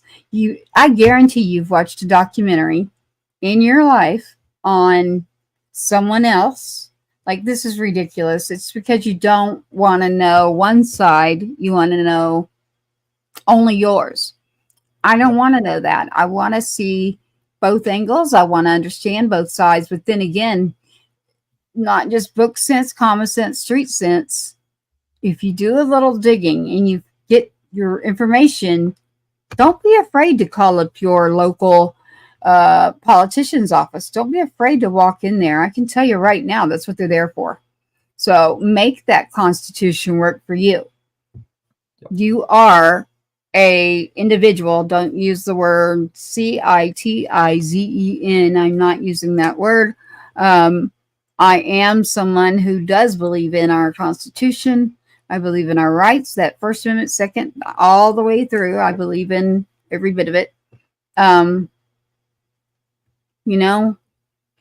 just don't understand the whole backbiting part. I'm like, I thought that we had come a long way from the violence part of this. So, but with social media, there's that. And then getting information out. This individual went to several people and said, broadcasts, actual main broadcasts, podcasts, people that would be on a much higher level than we are right now. Remember, we're rebuilding. Just go back and look at some stuff. You'll figure it out. It is because, when we speak the truth like this, some people don't like that. And, so making moves to keep us independent. We always want people to be well, get help. 988, call that if you or someone is in need of that help. But as far as our country, I sure hope you're doing your homework. I need you to do your homework. I need you to understand what's going on. If you don't understand it, you can easily call up. Vote 411 is an app you can look into. Votify. There's so much out there. I don't like to Google a lot of information. I do not go by a commercial. I don't go by mainstream media. I go by the people who are out there, the actual work. Let me see it. There's FOIA. There's a way to get your hands on real information, real reports, real statistics. Now, I'm going to say this. Are there areas that were learned that maybe that wasn't a good choice? And now you understand that, hey, now that I've been there and done that, I definitely know what needs to happen. And so there's where I'm like, wait a minute. That's a very, very true statement. So you can't argue with that one, except for there's an area that they will. I'm going to get all kinds of messages. Please don't message me. I mean, come on. The keyboard warrior thing, don't do it. I swear to you, we literally have security because of this. I'm not going to get pulled into all this. I did tell a part of my personal story tonight that involves Sergeant Two-Step. I felt like it was something I needed to do. We might have to switch roles. The Marine Rapper does his show. There's plenty for me to put out. It's just that I do a lot better at, I can do it for you, Jim. I can do it for others. You put me right here with you. I can lead us in the show for every other subject but my own. Put me in legislation and I can go talk legislation with the all day long. Put me in a situation that's not comfortable, meaning I just shared with everyone right now that I've been on one of those tables against my will. And then my son ends up dying because of something that's happening in this country that shouldn't. And I raised someone to stand up. I raised someone to speak up. I raised someone to say, no, that's not okay. We don't do this. And, you know, there's people out there that are not good. I mean, I don't know what to tell you. You know, Jim, someone told me recently, they said, Tracy, let me tell you something, because I have a very, very, very big heart and respect that goes with those that serve, whether that's military, our first responders, our officers, our border patrol. But someone had to say to me, because some things are happening, they said, well, Tracy, would you still be that kind if it was Lee Harvey Oswald? And I said, excuse me? And they said that you feel like you need to be kind and respectful and that you want to be able to understand both sides. I said, I do, no matter what. And they said, yes, but you don't have to put yourself in a situation that is not the right one for you. You don't have to thank them and go up and put yourself in a toxic environment because you feel like you owe them that. If someone's being toxic and mean and just wrong, that's when they said it again. They said, you know, because someone's a veteran, don't everybody out there, I respect so much that this person had to say this to me. They said, Tracy, this person was a veteran. And they said the name again. And I was like, and for everybody out there, Gold Star Family Day is a tough day. You talked to Jim earlier about anniversaries. They are tough days. The days leading up to an anniversary, the day we got the knock at the door, the day that was all of it. It's a lot that you go through when, you know, they watch movies and it's like, yeah, they come to your door like that. And yes, you have all of these things flying at once and you got to make all these decisions. And it's like, they don't have training. And when I say they, I mean the other veterans that are your casualty assistance officers. Yes, you get a chaplain once, but I'm like, my gosh, we got to do something here. We need to have like counselors that come every step of the way. We should have people that are advising us of different things. Now, there's good organizations out there. Survivor Outreach Services is one of those for the Army. But the Marines also have theirs too. You know, their FRG, their groups are very good. But nothing's good right now because my biggest thing is I also want to change and add to when you come to someone's door like that to give that kind of news, like that's not okay. I mean, nobody talks about the family members that are gone because of, I have two gone that because they were so close to my son, they couldn't handle it. And, you know, this is a weird thing for me to say. Don't worry out there, y'all. I'm fine. But there wasn't that choice for me. It was get up, go take care of things, take care of them. I love my kids more than anything in this world. Would not trade it. Would I trade that situation? Yes. It just depends, though, on what you're going to try to bargain with. I'm not going to do that. I know that there's a plan. I know what works for me is not always what everybody else is into, but whatever it is for you, whether it's science, information, numbers, reports, I want you to do your homework. I have to go like this because I know what got me through multiple things. And for me, that's what works. So with the siblings, Jim, you know, earlier you mentioned Royce wanting to get, so I don't think you knew who was coming on tonight, aside from the commissioner. I wasn't able to get a hold of you. I didn't until like an hour or two before we got on. It's like, oh my goodness. I can't get you. I'm like, someone else got a hold of me and they said, do you think I could get a hold? And first off, I won't ever give your number out, number one, and you would never give mine. We would have to have a conversation before that happened. please. Yeah, So I did absolutely. not, but I actually think that you would have been fine with this person, but I didn't do it because you're not a phone guy. Like, I am you're not. horrible at it, and I'm my not going kids. to have mine by me a lot. I don't know what it is. I think, I used to have like 3 cell phones between the working and running a business and then trying to do all sorts of things and juggling kids.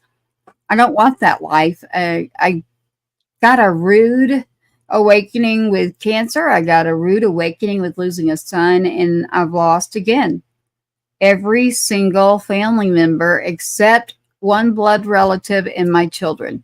So that's a lot of people. I'm talking best friends, cousins, you name it. Like, it's been unbelievable. Again, I've got another notice today for a service that is on the 1st.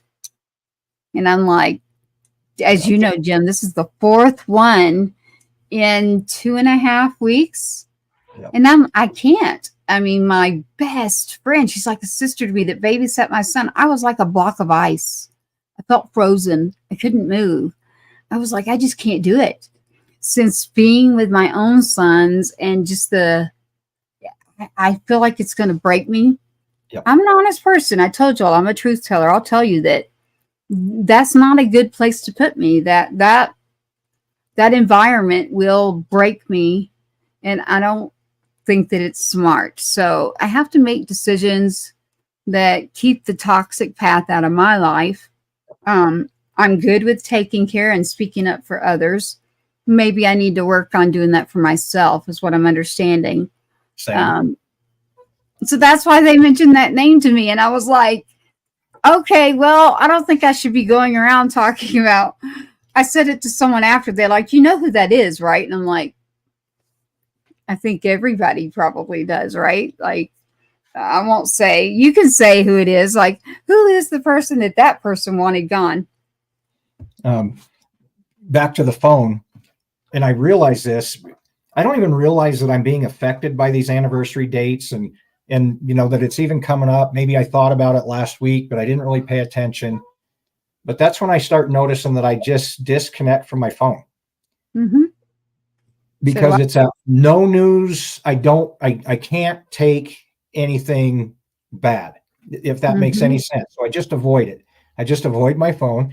Taylor, who has messaged us and he's watched the show several times, one of my best friends on the planet, he just gives up on me every now and then. It's like, yeah, he'll call me back when he gets it. He'll send me 6 or 7 messages. I'm like, oh my God, I didn't answer him. Thais sent me a couple messages and called me twice.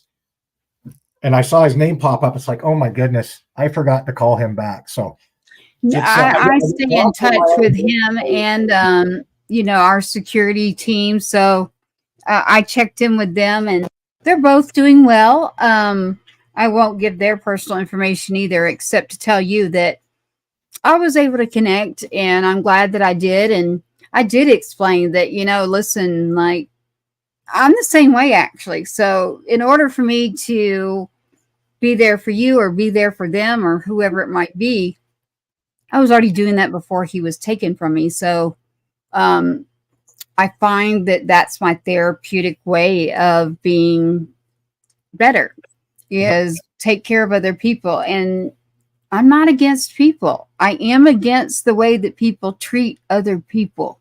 Yes. That's what I'm against. So I cannot stand there and watch something happen that I know is wrong. And I taught my son this. It's like, I was that way I was like, I'm changing this. We're going to get this right. We are going to change the course of life.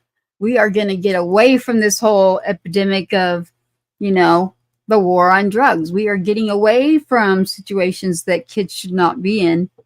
We're going to reroute history to every generation of mine that is served. Great. But it only took that one generation to take a step into a world that really knocked out a whole nother life. And it was my only goal in life was, okay, I've got to grow up. I've got to change this and I've got to correct the course. I live with the guilt of, being the one that was like, son, I think the military's for you, unless you're going to be a boxer or decide that you can do UFC or rapping. Ironically, he did do both of those things. Kid here's 9/11 going to freaking like 6th grade or 5th grade. I mean, young. Just looks right at me and says it. And I just kind of blew it off. But as he got older, I realized, man, he has a fight in him that needs to be in a outlet. Not that he was bad, just that he couldn't sit there and watch something bad.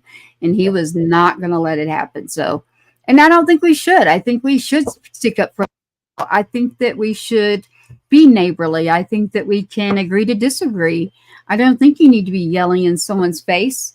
I think we've already had the worst thing in the world happen. So I'm like, people ask me all the time, they're like, you're okay with just going on? And I'm like, yeah, the worst thing in the world's already happened. What the heck is going to happen? Absolutely. Yeah. I mean, so next week, I'll pull it up real quick for you. It is, and for those of you who are still sticking in and listening, you need to make sure that this documentary that is out is understood. In November 4th, the director and producers will be on for this documentary. It is out there. You can go to YouTube right now. The Man You Don't Know. For those of you who are watching right now live, I can see on. Go to YouTube right now, and The Man You Don't Know. The trailer for this is out. I actually have the full clip because they're going to pull it. But Jim, for you and I and everyone out there that I want to tune in Monday, I want you to hear what's happening.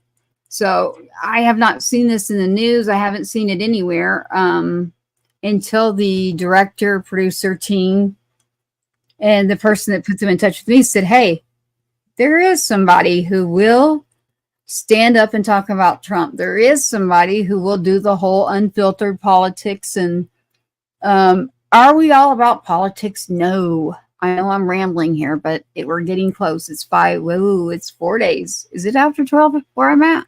Nope, not yet. Not quite. So, no. Oh, I think I've already given away where I'm at. But anyway, I'm on Central Standard Time. Here soon it will be 4 days. 1, 2, 3. Yes. So November 4th, Monday night, 8:15 Central Standard Time. That's PM always for me. Don't try to find me at 8 in the morning. I love nighttime. I'm creative. So I don't know what it is. I just kind of stuck that way since he was overseas, and I had cash and issues at night breathing, but we're getting off the beaten path here. But The Man You Don't Know, the little bit of I got to watch because I have the full length and then there's the trailer. So go look at this trailer on YouTube. The Man You Don't Know. Look up Triple Martini Productions. Triple Martini Productions. Under Triple Martini Productions, all that they did was put together information that's out there, and now it's in a documentary. Every one of you, I hope you do go out there before he gets on Monday and you understand a little about what we're going to bring you. From that, we've got Las Vegas, we've got Moms for Liberty, we've got Pennsylvania, and then you've got Jim there. You've got me, and you've got then we'll have the director and all for this documentary about Trump. Now that's what I call a power roundtable. Powerhouse roundtable, right? You know where that comes from. That's the old wrestling and terms that we like, boxing and UFC. So rather than fighting with people, I like to go watch it on TV. So there is a big match coming up, Jim. There is one on Saturday. As far as UFC, for everyone else, I bet you aren't wanting me to talk about that subject, but I couldn't help it. There's a big show on Saturday. So The Man You Don't Know, I want you to look that up. Look up Triple Martini Productions. It's Chris Martini. They'll be on Monday night. They're in New York. They're going to do it out of their car just because it will be later. But like we we really need to get this out before voting, before the 5th. I was willing tonight to say, just come in and we'll put it back out. And like, no, let's do it this day. And I was like, well, even if I can't get Jim and I can't get someone, we can record. But I really wanted this to be live. And I want you to hear the most basic concept of someone doing stuff in the film industry that has nothing to do with politics has got this out there. And now that person's being attacked. It's like, come on. I mean, I'm like, of course we will have that on. So November 4th, again, join us, tune in live. I don't know what you're doing. I hope you're voting on the 5th if you haven't already. I want you to do that. And I hope that you'll hear, if you haven't voted and you're on the fence and you're kind of in the middle, that's why we're going to have Pennsylvania, Las Vegas, Moms for Liberty. So when I say Vegas, you're going to have one side. When I say Pennsylvania, and then I have another out of Vegas, you'll have those. And then you'll have the director of this film that was not trying to do anything except create a film. It reminds me of Roseanne Barr. She came up to us recently too. So that's an interesting subject. You do know that she hated Trump for a very long time. And now she's got a podcast and she's like, no. She's on fire. Yeah, she is on fire. Well, she came up because of this documentary. And I said, man, we need to try to reach out to her because this is the next level where I'm glad to do this. I mean, we're going to do it Monday. Like, I'm like, yes, we will do it. I am not afraid to do it. I know that Jim's not afraid. We've got security there. We have the access to an actual broadcast channel. The radio station we're in negotiations with right now, but again, we're doing that because we're going to pay. That's what we do to stay independent. So we had Nick Richardson tonight. Nick, I hope that you reach out in regards to those musicians, both patriots and veterans. I hope that you all tune in on Monday. And if you don't, I hope that you do your homework to decide what you're going to do on the 5th.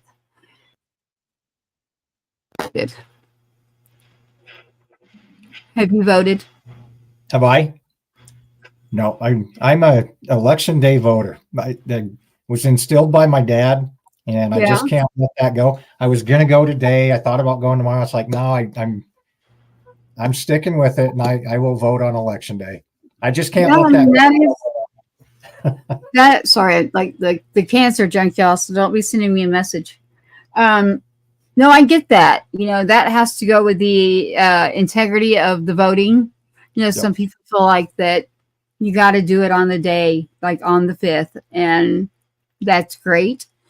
There's a reason that I couldn't. So I was like, let me just get in there and make sure that you do know there's an app out there right now. We'll get it out to you by Monday if you don't already have it. But you can literally watch and see as your vote goes in, comes out, where it's going. With technology right now in these apps, there's quite a bit of it out there. Are you familiar with that, Jim? Absolutely. And I have been today, I can't remember if it was Bucks County or where. And then I think also in Georgia, somewhere there was 168,000 duplicate ballots cast that the RNC caught. Laura Trump, and I forgot the other gentleman's name from the RNC. They caught it and got it taken care of. And then in Pennsylvania, I believe it was Bucks County, a similar situation. It was only like 1,600 votes that were compromised, but they did catch it. So depending on what you think happened in 2020, there were definitely some anomalies that just didn't make sense. So the fact that we're actually catching some of this and 168,000 duplicate votes, that's pretty substantial. So it's refreshing to see that the game is being played fair, so to speak. Gives me a little bit more comfort that hey, you know, people are paying attention and these things are being caught. I'm not saying it's cheating necessarily. The duplicate ballots was like a machine error. It ran them through twice, whatever, but somebody was able to capture, hey, these numbers are the same.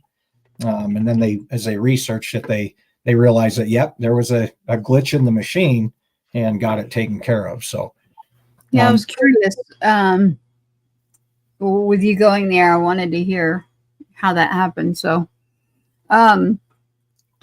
no, we have to not just hope for the best. We have to be the best. We have to literally get up, go take care of it. Again, we're glad that the commissioner came in. I couldn't hear. Next time I might turn on captions. I know they're busy and taking the time for us. I'm extremely grateful. I just wanted to make sure that everybody could hear what he was talking about. And the MAHA is a real situation right now. What I was educated on as far as our water, I did not know in depth what he was talking about until their office got a hold of me and like gave me a whole report. And I was like, oh my goodness. I don't know who knows this information. In one way, it's good to have too much information. And in another way, it's like, whoa, what am I going to do here? It's going to be, I'm not a huge platform, we're rebuilding, but will I put it out? And I think Jim, I think meeting you, Jim, to keep me going. And then we have production behind the scenes. We have the Patriots head security team. There is a reason we need this, folks. But Jim, you came in at a time where I was like, I think we need somebody else aside from me. And I do focus a lot on music. So I'm very happy to always have our musicians in here. Absolutely. But what we really needed was a strong patriot. And I'm not all about this feminist stuff either. I'm like, okay, I would love to have it to where we have a dad and a mom, kids, siblings, and whatever's going on in your household. Like, don't throw rocks at in the glass house. You keep to your business. But when it comes to this part, we can have a conversation. But having you here, it keeps it to where it's balanced for me. So it's like, I need somebody who's going to speak up. I need someone who's paying attention. I don't need to be the only person. I know I talk a lot on here, but then Jim's good at interrupting me, which is good. You should. No, you should. You really should. I need to hear your side. They need to hear your side. I just get so much that comes at me. I'm like, I don't know how to get all of this out, except I worry about that sometimes when I feel passionate about some things, so I just kind of let it go. And it's like, man, I hope she's not getting just hounded for what I just said. No. The only time that I did it to a point where I was like, because I was like, I got to interrupt him. It wasn't me. Usually it's me. No, you should just do I always tell people do 2 for Two-Step. Just do that. Like, hey, I want to say something right now. There you go, people. I just gave you my little thing out there. You see this? That means signaling for help, or I have something I'm going to say. And right now I'm doing that signal right now. People that know me, you know why I'm doing it. Got a situation coming. So after election time, I'll see what I can and cannot say, and probably have to run a lot of it through you, Jim. We might be switching seats a little bit. I technically cannot until it's public record. That's what I can say right now. Something that's happening that shouldn't happen. I hope to God it never happens to you, Jim. You never want someone to question whether or not your kid was serving, whether or not they were worthy of having a flag, whether or not they were. I'm like, my God, how do you have the heart to even approach me?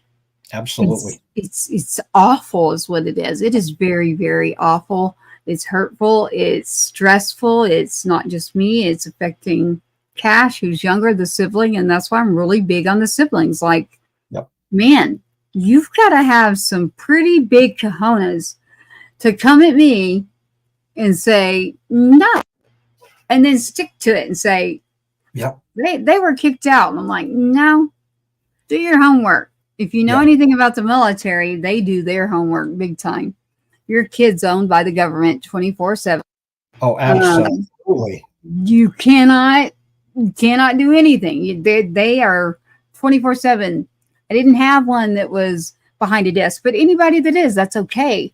What I'm saying is, if he was not out infantry wise doing war to go to war, he was in war. Yep. So he wasn't just sitting around Oh, in a hell no. room playing Constant video training, games or something. constant schooling, constant everything, and then Foreign and domestic. And They I own think you, it's and worse. you I just think do it's it for worse. old, pretty much.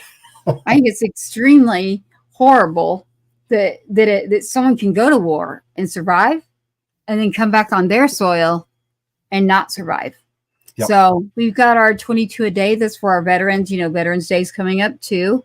We've got a show for that one. We'll be live an extra Monday. We usually are always Wednesdays. Wednesdays you'll find us live. But for right now, we're going all the way through Veterans Day. We want to make sure to honor our veterans on that Monday as well, Jim. So we've got that. And then we've got November 13th coming up as well. So if any of you out there would like to be on the show, or you have information that you would like to provide, all you have to do is go to the website, which is about to be under construction, so that we can add the radio station and add the actual show into the radio station. So that will be great. Then literally all we do is say, here, go here. And you can go to our social medias and follow all that. We want you to do it, please. We can't go live on TikTok, by the way, because we don't have enough followers. We get enough followers, we can do that. I love going on X and do that live through the station. Radio, it'll be 4 hours a week.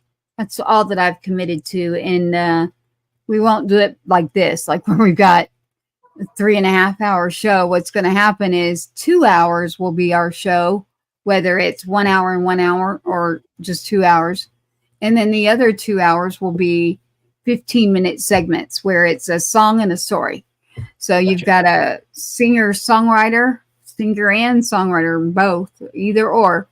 And then we are going to play their music, and that it'll be actually on the radio.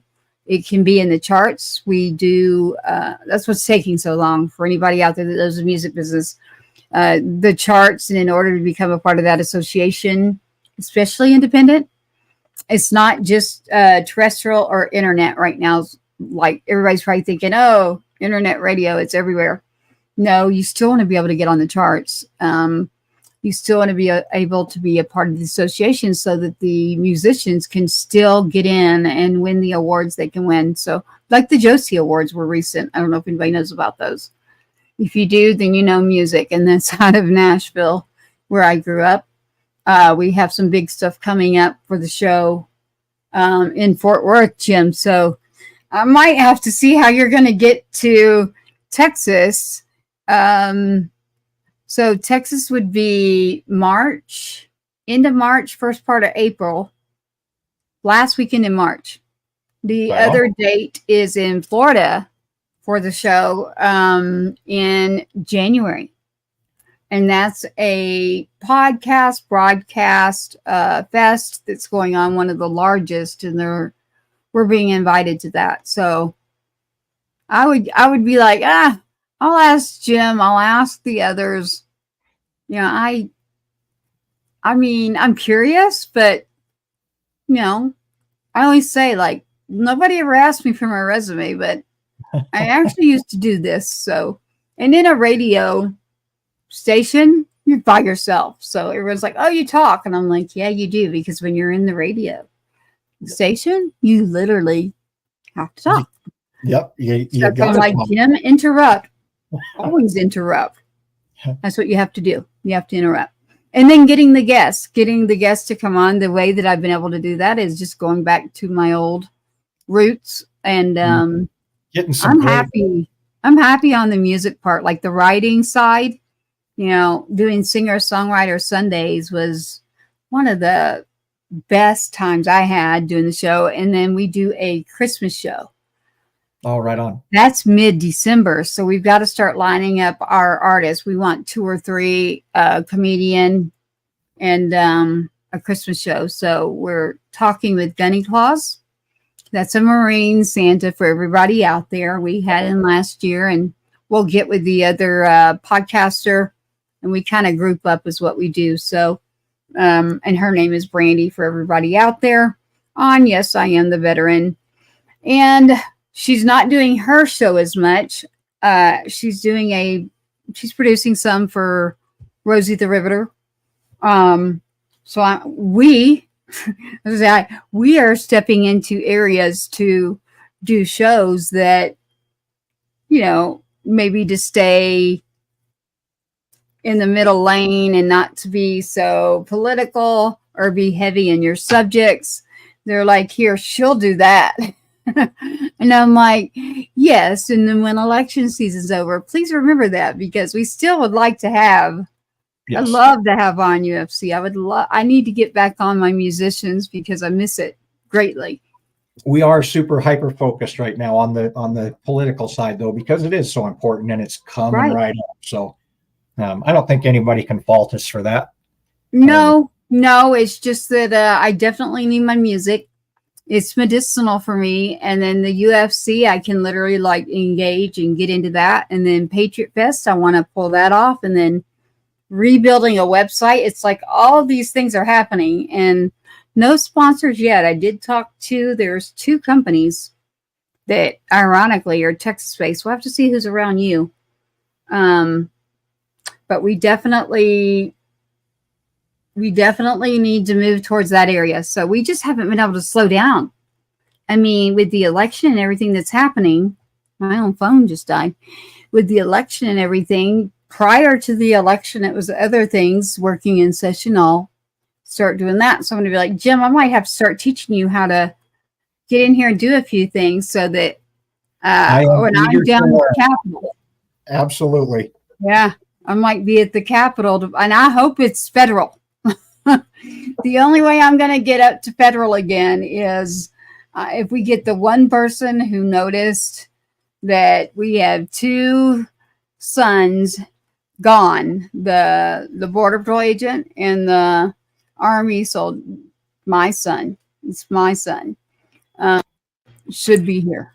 If you can go to war and survive in a war under that administration with what happened, stop loss, stop pay, people not getting paid. This administration right now, the vaccines, people being kicked out of the military. There are way too many reasons that 4 years that someone that can't run again, that's already been there, can get in there. Let's clean house in a good way. We do need law and order. This country's not going to go down a spiral the way that some people are thinking. I don't even want to use the word of what someone was using earlier, like hitting buttons, basically. Yep. I do not. That's just absurd to me when I hear that. If he gets in there, then has access to that. I'm like, they said it the last time. It's like, really? And he gave us the most peaceful globe. It wasn't even just nationally. There was peace across the country. The Abraham Accords and everything that happened there. And, the Middle East was quiet for a long time. That has not happened in my lifetime until, it was comforting. It was, so that whole excuse and fear mongering, it's already been disproven. He's not. He's completely opposite of what they keep saying he's going to do. Or if he was going to do that, he would have done it 4 years ago. No, yeah, that and the statement that got you too. Oh, we haven't lost anyone since we've been in. I was like, ooh, seriously? Are you kidding me here? Wait a minute, because the people you've got speaking for you right now is the same administration where my son got left. And then now I'm like, how could you possibly say that? I mean, look, I've got people that'll go, but the other side has said this before. I'm like, yeah, I won't deny that. But Do a report card. That's the most basic level I can give you is, know what you're talking about, know what you're voting for, even locally. If you don't think that matters, boy, let me tell you, it does. I got something going on right now that matters big time. Who's our judge? Who's our commissioner? Who's ahead of the schools? I hope that you're paying attention locally, like the commissioner told us earlier. It really does start at home. I mean, yeah. Sheriffs and school boards and everything else. One, your vote matters, but two, if you can make a difference, by all means, jump in and do your part. Run for that office and make the positive changes that we need. Yeah, it's been so easy to become complacent, let somebody else do the job, and then just ridicule the hell out of what they're doing. But nobody wants to step up, even if you've got great ideas. One, the money in politics has become such a monumental pain in the butt. All right, I'm just going to say, it seems like a lot of offices are paid for. They're bought. That's just the nature of the beast right now. I'd love to see us get away from that nationally and locally. But yeah, man, if you can make a difference and you are passionate about something, whether it's school board or, state legislature or anything, man, make that leap. Do it. America needs you. We need new life and new ideas and new people to. And if you don't know in your area who would be the person, then I know that I have what I call a cheat sheet, and that is I go to people that I know that are, if I'm not right in there, they are, and I'm like, hey, what's going on? What do I need to know? Yep. What behind the scenes, and they'll tell you, like, you can easily figure this out. So it's like being a detective. I think I'm going to go get my license, actually. That is one of the things I always said I was going to do, ironically.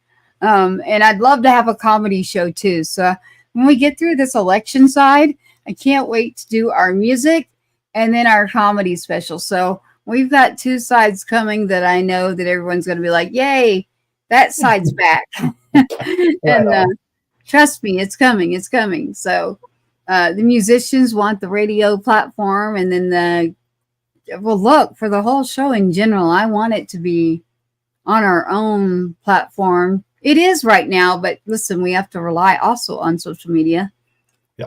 And oh my goodness, the one that got me that I couldn't stand was on Joe Rogan. And it was that we need to censor and we need to start regulating our social media platforms, like us right here, Jim, is what she's talking about. Yes. And I'm talking about the vice president. She said, yep. And I was doing a radio thing that night with my son Cash, happened to meet a veteran.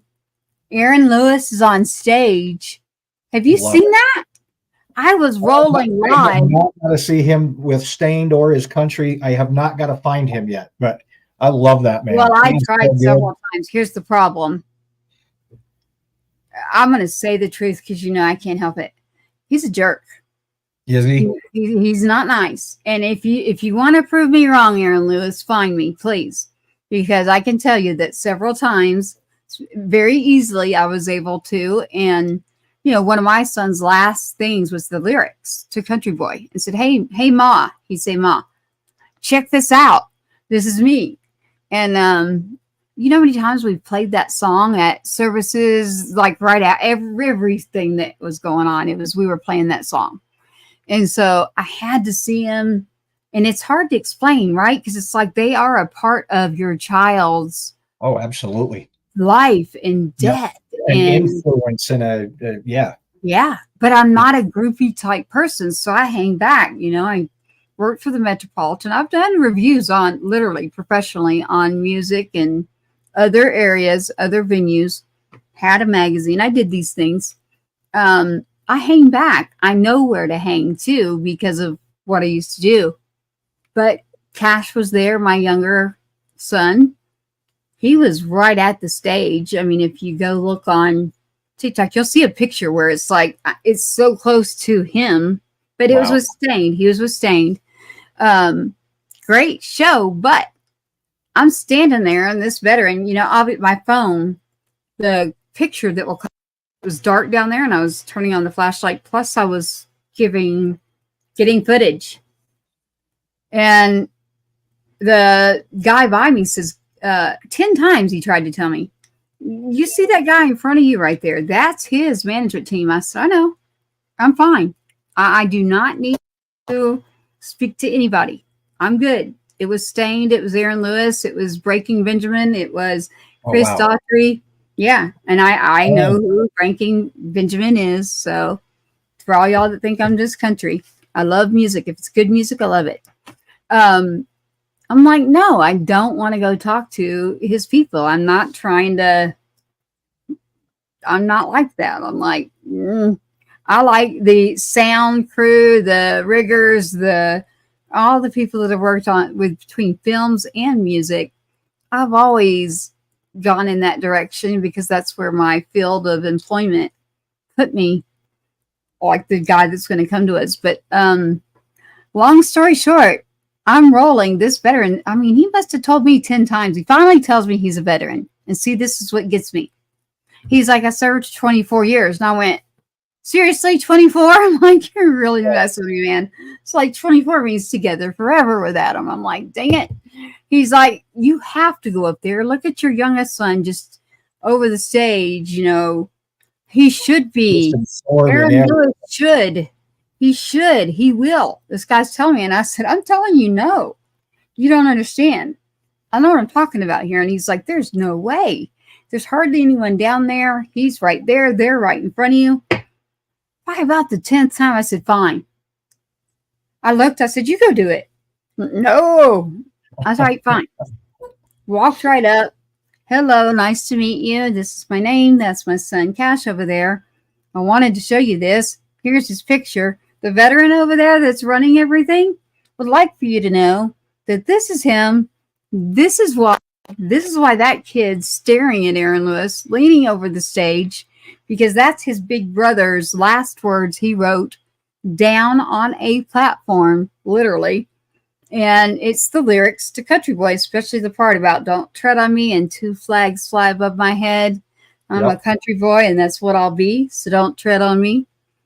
I know it well. And they're looking at me and you can tell they haven't served or anything. So and they're young. I mean, they look like they were in their 20s. And I know how to spot who's the management team too. But the veterans pointing and going, you're wrong. And I'm like, well, then when you try to dare me and tell me I'm wrong, don't do that. Because then I'm going to go. It's game on. And I'm like, all right, here, my son, not here. That son over there is worshiping him because that's the last words.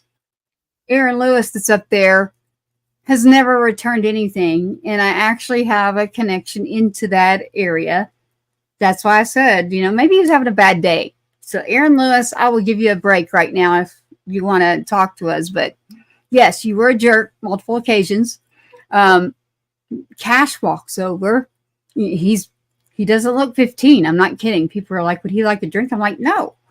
He's 15. And my kid reaches out to shake their hand. So I'm like, of course. So they're just looking and then they look at me and they're just like shaking their head and they don't know what to do. And I'm just like, you know what? It's good to meet you. And we don't meet him and go back to doing what you're doing. And we're good. And Cass is just looking at me and I'm like, it's okay. Go back up there and listen to him sing. We're good. I want to get out of here soon to beat traffic. Well, Jim, the half of the reason is because the dang girls that were barely dressed down there for these young guys, they were taking pictures with. I'm like, they couldn't wait to get back to doing that. Now, look, I've been around the scene. I get it. But when you have a story like that, I saw this veteran as I walked back over. He was teary-eyed, literally. He was teary. He looked and he went, I can't believe it. He goes, that literally just happened right in front of me. And I said, yeah, I told you. There are some people that just do not care. So I don't know what to tell you. And he goes, yeah, but I can tell you right now, if Aaron Lewis knew the way that you've been treated, and this is a third time, I said, yeah, it's people. I don't know what to tell you, man. I'm telling you the truth. It's just be respectful, be nice, be kind, believe in the truth. Yep. And I'm not lying to you. I'm telling you the truth. No, they didn't care. It was like, how fast can we get rid of her to go do the pictures with and just nodding their head? No, thank you for serving. No, anything. Nothing. You're a mom that, nope, nothing. Cash standing there. And I'm just like, hey, son, you want to grab water? No, I'm good. I'm trying to like find reasons for him to go. Right. So I'm just like, well, then go back and watch the song. He's almost done. So when he gets done, we'll watch some of Breaking Benjamin and then we'll go. And so we get back over and I'm talking to the veteran. I'm standing back. Cash is up at the stage. Like I'm talking, I'll send you a picture, but it's, if anybody's out there, you can find it on a certain platform because I put it out. And I'm rolling and it's at the end after talking to him and this veteran's talking to me and he's like, in all my years of serving for 24 years in the Marine and Army, and then now being the head of something, we were at the F1 track that's here in Texas. It doesn't mean I live in that city. It means I went a long ways to get there, people. But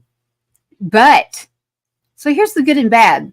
That veteran sat there and was just, it broke him. He was like, Hurt. I can't even believe they were that way to you. Like, he goes, does that happen often?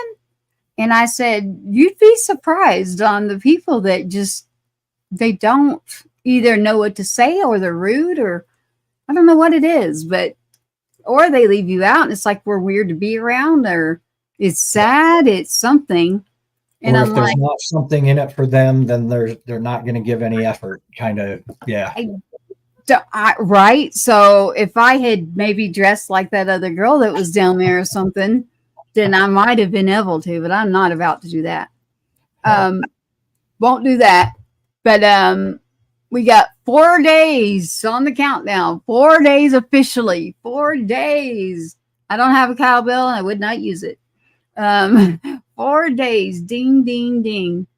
For voting that you get to vote. So everybody out there, make sure you do it. We're talking about Aaron Lewis right now. So the reason I'm telling you this is because while I'm rolling, Jim, at the very end, Aaron Lewis takes the microphone and he screams in it, and it's vulgar. There are words that I'm not going to say. Oh, man. He was like, for all of you blank, blank, blank to the damn blank, blank vice president and saying the name, you can go blank. And for all of you that love Donald J. Trump, we love you and God bless blank, blank, blank America. And I hope you're all, I don't know what all he said, but I'm just like, whoa, wait a minute, I'm rolling. And I'm like, Cash was holding it. So I was like, Cash, because I said, Cash, did you get that? And he's like, yeah, I did actually. And I was like, I couldn't hear it very clear. And I got it. I edited it out and I'm like, whoa, I'm not going to put it on somewhere like Facebook or, you know, they would block me immediately because of the words. But I was like, whoa, he just, you know, someone tore me down on the site too. They were, so by the way, Patriot Security, well, Jim, you're already on that particular site a lot. I've got some haters on it already. So it's up. Damn. You'll see someone, they're in there and they're like, I was there. There were not hundreds of thousands. I'm like, okay, I'll give you that. Maybe there was 10,000 right there in that one area, but that whole track area is huge. Like, I am correct. The number of people that went in and out that day is a large number. It's not a small venue. But I was like, hey, I'll give you that. Fine. 10,000. That's still a lot of people. So if it was that extreme that you needed to say what you said, but I don't see it anywhere. I'm like, nobody's pulled it up. I'm like, everybody's kind of shying away. And I'm like, this is interesting. You know, if it's two of the females right now who are backing someone else, I'm like, that would be everywhere. Yep. But yeah, I got it out. Y'all should all know what it says because, boy, I cannot play it in here. We'll get banned, but it is on. And I don't normally do TikTok, but yes, I am right now. And it is under Patriots Inside the Wire for things like this. I understand that a lot of people don't like it because of the location. But I'm rolling with it because of broadcasting and podcasting and not buying off of it. I know there's people that are doing that, but it's on there. It's edited out and it's the extreme. I've got that. And I've also got the unfiltered politics of what the vice president said that set you. And I'm like, while on Joe Rogan, I'm like, whoa, wait a minute. That's right by me, by the way. So when you hear that, if you haven't seen it yet, because I could have sworn I sent it to you, it's like, oh my God, goodness, I'm sorry. Oh my goodness.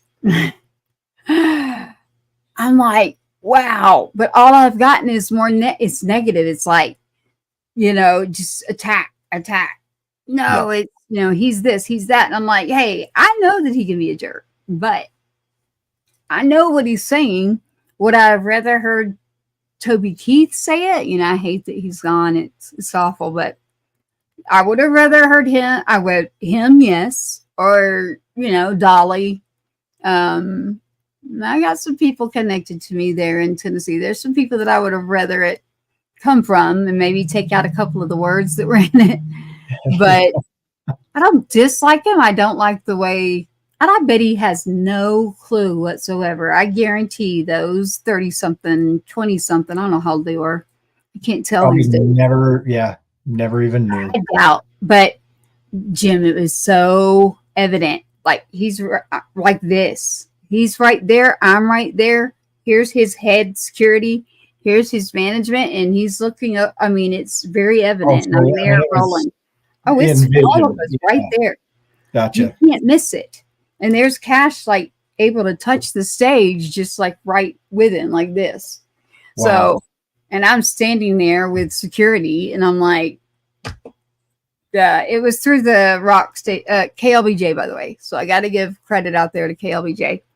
That is a station that I've done work for a long time ago. And so with KLBJ, great station. Bobby Bones, by the way. Bobby Bones, before he got on American Idol, boy, the stories that I have when I was moving to Texas and had no clue. I had always been not single. And I here was like, whoa, okay. Texas, welcome to Texas. Good people. It's just that, working in a rock station environment at night, the night shift too is like absolutely. We did things that I cannot tell y'all. I can't tell y'all some of the stuff we did. Like it's you can't do that stuff nowadays. Caller ID, all kinds of. There's nope. We did things late into. This is probably my issue. Like this is why we're still going. I mean, we would say things through the night that you can't get away with during the day. We would make calls and do things that you can't do nowadays. It's like we had fun. Absolutely. I mean, now everybody frowns on fun. You can't have fun anymore. That's why we're going to stay independent and find sponsors. And that's why when we do radio, it's going to be through Patriots Inside the Wire, and we'll be paying our dues, but we'll be able to get the artists on the charts. But yeah, if anybody knows Aaron Lewis or Stained and someone in it, yes, his management team, the two kids, one was wearing a basketball sleeveless jersey, number 99. It was green. So I don't know what team it is. I do know my sports. I just didn't care to look at the other guy there. I mean, I swear they came up to here. I mean, I'm bad at judging age, but they could not have been more than 30 something years old. So, I don't know, but it's the third time. So how many times do you have to say it's just one of those things and they don't know? And like, well, I've been able to reach people that are much, much higher positions and situations in life. And really, I don't believe in that either, though. I don't think that any one human being needs to be rated over the other, just like with our kids. I don't go there. People bring that to me, and I'm like, we do not do that. You don't compare one death to the other, and you don't leave out the other ones. Yep. And that's a big, big issue that, unfortunately, I'm glad, Jimmy, you will never know that side, but you'll hear a lot about it, and you'll end up noticing that, wow, I'm on a side that's had the country great to me. There's some of us that have had people against us, and it's like some of us are taking a stand right now, and guess what happens when you do that? Yeah. So it's fine. I'll walk up some steps here soon, but I can't give my story right now. I'm not allowed.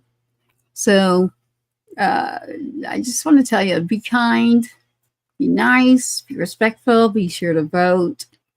For all the musicians out there, anyone coming aboard, if you didn't want to talk to me then don't try to talk to me now. Except Aaron Lewis, if you really want to have a conversation and say, hey, I'm a patriot, I'll listen to you. I'll listen to you. That doesn't mean I have to do anything. I might take your call. How's that? He's like, she's full of herself. After the third time. Well, I would sit down and have a conversation and say, hey, do you understand what this is? It's like, let me just educate you a little bit. So, and that's one of the things that all three, Daughtry, Breaking Benjamin, and Stain, and Aaron Lewis, Riley loved them all. I know. So did mine. Goodness, that is awesome. And that's one of the things Riley and I really loved about Aaron Lewis, especially when he kind of did his country thing there. Man, such power and patriotism in his lyrics and his words and his voice. You just sucked everything in, and you felt good because of those songs and that power in his voice. And so that I hope he calls you. Okay, Aaron Lewis out there, and the Stain, since you were singing and the whole band was there with Stain. Yeah, that happened. I got a veteran, 24 years, who's head of that whole area. Here's the good news. The good news is that person witnessed something that they did not believe was true. And so he looked at me and he said, from now on, here's my number. If you want to go to any event here, or you've got something going on, call me. Don't buy a ticket, and you can come in here and see any musician you want.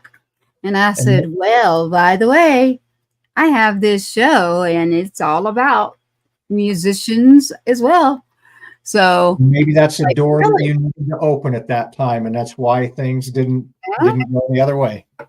I mean, I think it was shock to him. He genuinely thought, no, he's a supporter. I mean, his songs, like you're talking about, like, there's no way. Even the guy that's there promoting them that day, now I know them. I swear, like, I guarantee you're wrong. I'm like, oh, please don't dare me. Just don't do that part, because then I'm going to go up and show you, like, I hope that I get proved wrong, but I was not proven wrong. I regret it. I didn't regret it, but so for cash, you got to at least, it's only because if you've got a 15-year-old, you got two grown men standing there just kind of looking like you're wasting my time and you need to go. And then he walks up, the first thing he does is want to shake their hand. I'm like, no, I'm doing something right there. And he had more maturity and wisdom in him. Yes. Sorry. I'm telling the truth. I'm a truth teller, Aaron Lewis. So you need to talk to your people and say, the next time a kid walks up to you and tells you about their brother who isn't here, who is serving this country, and you want to, like, give them the damn respect they deserve. Yes. You may need to talk to your people. Yep. You may need to talk to your people. If you don't want to talk to your people, talk to the veteran that's been there 24 years, head of security down at F1. So, but the bright side, Jim, is that person said, from now on, I mean, I love F1 too. So racing. My grandfather did that after World War II. That's what he did in DeLand out of Daytona. So I was born in Florida, actually. So my uncle and my grandfather both racing now, NASCAR, like back then too. Wow. So yeah, I'm really big into that too. So he's like, yeah, between the races, the musicians, and I'm like, yeah, there's a lot that goes on down there. So I was like, well, that's really nice. And he's like, yeah, I live up near Fort Hood. Do you know where that's at? And yeah, I do actually. Because people like us, you and I, Jim, yeah, I have to go to that office for checking in on things ongoing. So, absolutely. And for some things I'm working on, but listen, a lot of bad things happen at every base. Texas is huge. It's the largest Army base there is. I'm giving an excuse? No, I'm telling you, do your homework. It is the largest Army base. Should those things happen? No, but it's happening all over. The young female that was just found, I'm like, oh, yeah. I hate those. I cannot stand this. But we, in our country, this is happening outside of the military too. You've got people that are coworkers. You've got people that are neighbors. You've got people. It's just that this makes the news, and it's like, it's bad. No matter how you spin this, it's bad. But you can't tell me that everyone that works there in active duty, the veterans, the people in their positions that are working with us on this side, outreach programs, like they're all bad, and I should not even approach or step on that base. Really? Well, then that means I can't support the people who are serving. So right. Your theory just doesn't make sense to me, because the last thing you do is abandon. You don't do that. We know what that's like. It's like feeling you're abandoned. Yep. What boat do you go in? Right now we got Ty's boat. Ty's not far, so he's good news with him. He's with his company, his training, everything went great. Nice. For Ty. So first time of next year at some point, because of OPSEC, I won't say when, we've got an active duty soldier that is breezing through everything, and that is the Washington State Freedom Runner. Gotta say his name, Ty E. And I always say their last name wrong because I'm country. Eliason. He's going to correct me. Put it in the private chat. Eliason or Eliason. Is it my country one, or is it the other? But let's say Ty E. How's that? Oh, there's a comment. There it is. What is it? What is it? What is it? Oh, they're still, yep, still present. So are we. Hey, yep, on that X. You'll have to repost that. I can see. You know, love us. X is, again, listen, when this goes out to podcast only audio, it's like, what is she? She's always talking about being on X. And I'm like, and I feel like I constantly have to say, no. It's formerly Twitter. There's a lot of spaces in there. It may not be for you, but I happen to stumble onto something. Oh, let me try again. Eliason or Eliason? Eliason? Eliason. E-L-I-A-S-O-N. E-L-I. Eliason? Yep. Yeah, so my country is Eliason. Ty Eliason. Eliason, right? All right, Jim, now you'll keep it in check. He was saying there that we do have two Army because our security is Army. Yeah. Man, we had a show tonight, a big one. We'll have one Monday with Chris Martini, Triple Martini Productions. I hope y'all check out that documentary. They can't take it down from him on YouTube, but he needs to get it booked into, like I told him, I said, hey, the lady that's on Monday from Vegas, like, between the people that she knows and that I know that she knows, like that's the right person to hear. Not only is it about Trump, but it's a film and it's Vegas, and we have some friends in common in that whole genre of the film industry. So documentaries and things like that, like real actual films are filmed a lot in Texas, everybody. So, yes. So he'll come on Monday. I think that I'll send you a link he sent me in this story, Jim. If I already, did I? It's either to you or security. Maybe you don't have it. I'll send you a copy of this letter of what happened. I'll send you so you can go ahead and look at it before he comes on Monday, because I want to see what you think. Absolutely. I definitely want you to see what you think, and then put our heads together out there. You're all still listening on X right now, and I know all of you are probably saying to me, Tracy, start a get on X and do a audio podcast, which is what you can do in there in a space, which might be what we'll do, because we can pull in a ton of people about this. So we might wrap. We're definitely going to have a shorter show on Monday, everybody. We're at 4 hours. I'm being teased now lately, everybody, that I am the longest running talking show, period. And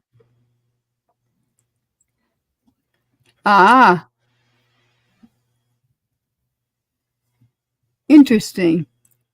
So we just had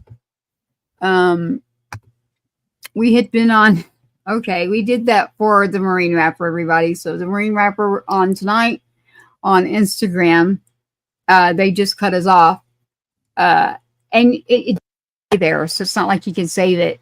I have to cut out clips and to get it on there, but we can do that. We can edit and repurpose. This goes into podcast form. We'll break it up as well.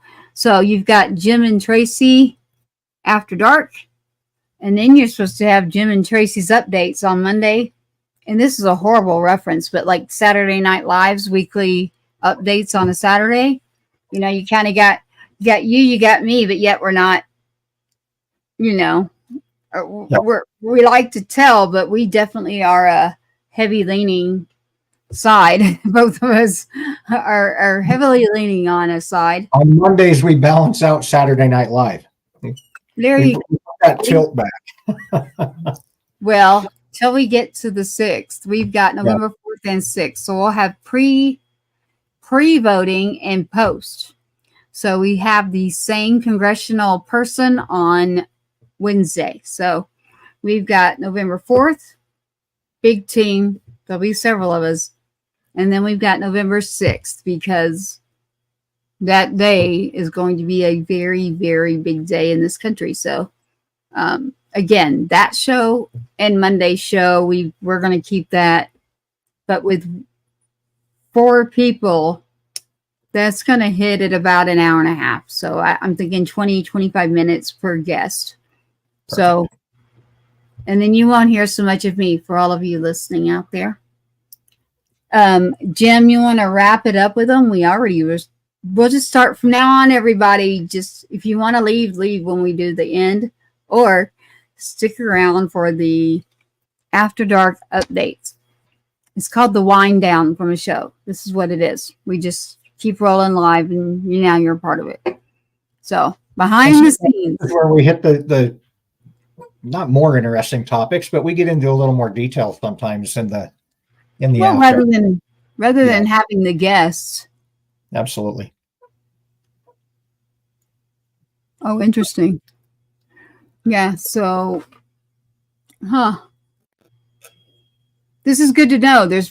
I need people to stop making updates to all the dang software that those of us who've been doing this for a long time know what we're doing. Like, they're changing everything. I'm like, it's everywhere. What's not broken? It's supposed to help. I'm like, this is ridiculous. It's horrible. it actually, it's more work. It's not easier. They think it's like a upgrade in technology and it's like AI stuff. And I'm like, no, we're not going to be robots. But yeah, it just literally will knock us. It's knocking us. It's never done that before. I'll be darned. It's not going to do it on YouTube. You'll find us after dark, by the way, people, if we get knocked off. And it will not do it on X, ironically. Not ironically, actually. Someone brought that up recently. They said, how do you feel about Elon Musk? And he was at a benefit this last weekend for UATX, University Anti-Woke, Texas. I was like, did I just hear you right? And they said, what do you mean? I said, did you just say what I think you said? And I said, did you mean the other? What did you say? And they said, and they showed me the invitation. They said, I said University Anti-Woke TX. And I was like, seriously? Like, yeah, there's a wing opening at the school. I got to get more details. Don't be sending me stuff, but it really is. I mean, I'm like looking at it. He's like, yeah, my clients are like, have a lot of money. One's Elon Musk and they're going to this gala and all this stuff. He's like, I'm not going to go that part, but I'll go, for the opening of the wing for the UATX, which is the anti-woke part of the school. And I was like, whoa, okay. That's what I was like. Can I see that? Like, I wanted to take a picture because I was like, that's interesting. But I was like, because when you do send them off to school or whatever, they come back different, folks. Sorry. No. But all that you taught will be taken right out. It's gone. If you're not on top of it, bless you. Thank you. Yeah. Oh, X space. They're saying X spaces are great and educational. They definitely are if you get in the right ones.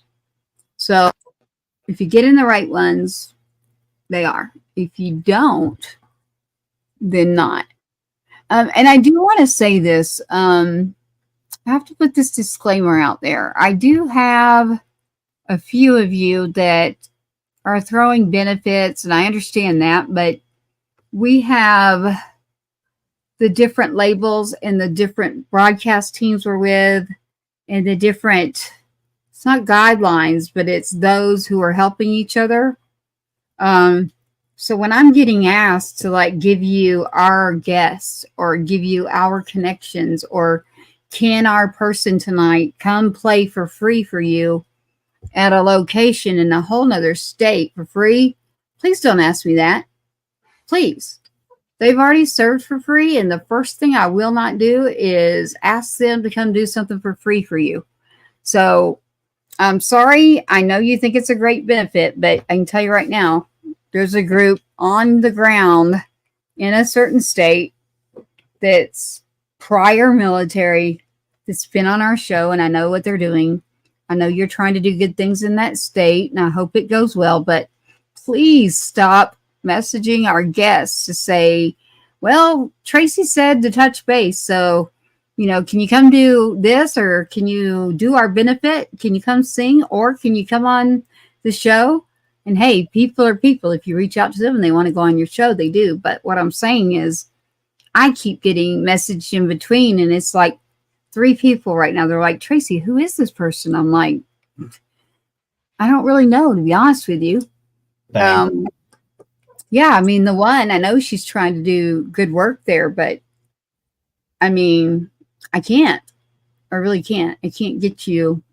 And so I hate it when I look in here and I see it. It's like, I'm going to have to now send a message to the artist and say, no, Tracy did not say for you to go do anything, especially outside of where you live, for free.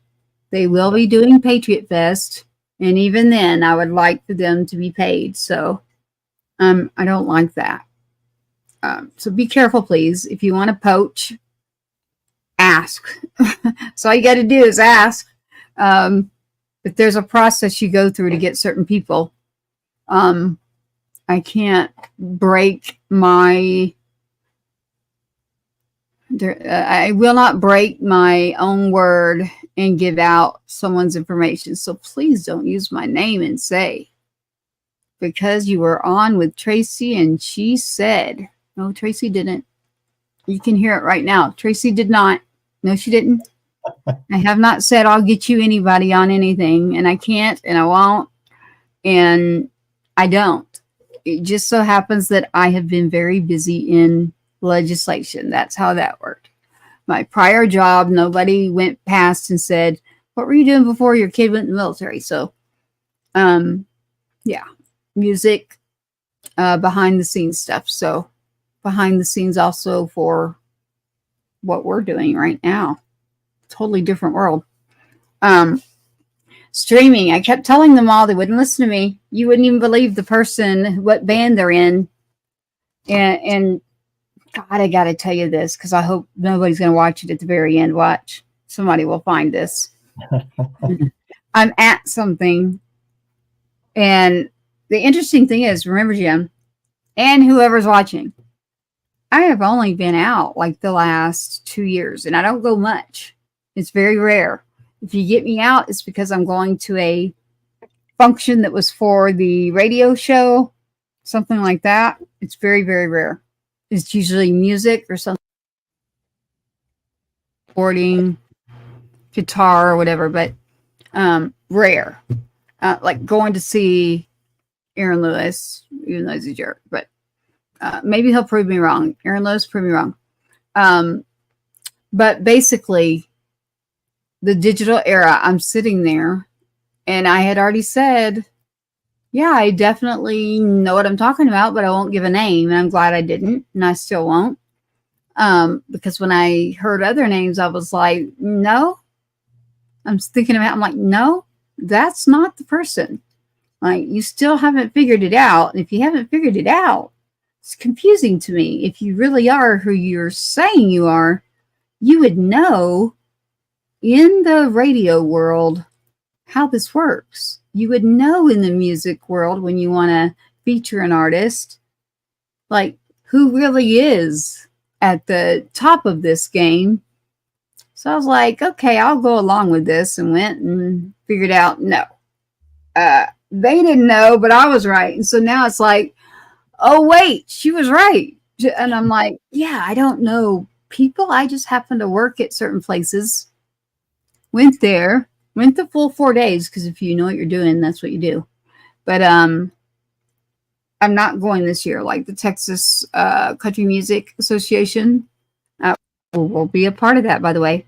Texas singers, songwriters, charts. We'll be with that. But it won't be just, I've created a whole different lane that I'm not going to give it away.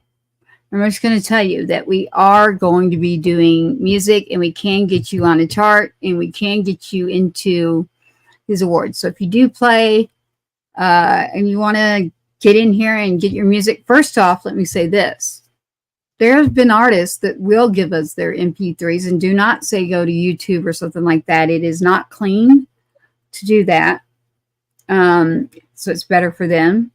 Not only that, when an artist and a veteran or a first responder or a patriot is supporting the show, we're definitely going to mention their name quite a bit. So like tonight, the Marine rapper TMR, he literally will probably send us all of his songs and redo the intro that I want. I do want it to be more like, not nice, but not mean. You know what I mean? Like kind of like the UFC thing. That's kind of my level of, it's too mellow for me. Fire it up just a little bit. Yeah. Yeah, that. There you go. By the way, what is Royce talking about? What do those shirts look like? Oh my goodness. I don't know where she sent me those pictures. And she reminded me, she sent me pictures today. It's like, hey, remind him, I spoke with him in March of 2022. Okay. Kid's got a memory like a sponge.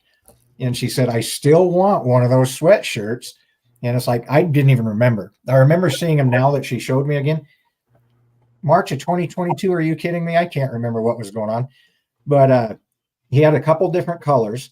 And it's got, I can't remember the name across the top. Where the heck did she send it to me? What is it about? Is it his name? It's his music, and he's got 2 praying hands on one of the sleeves, but he's got all 13 names of the kids from Oh, wow. Afghanistan on the sleeve. And that's when Royce is like, oh, hell yeah, I'm following this guy, and this is fantastic.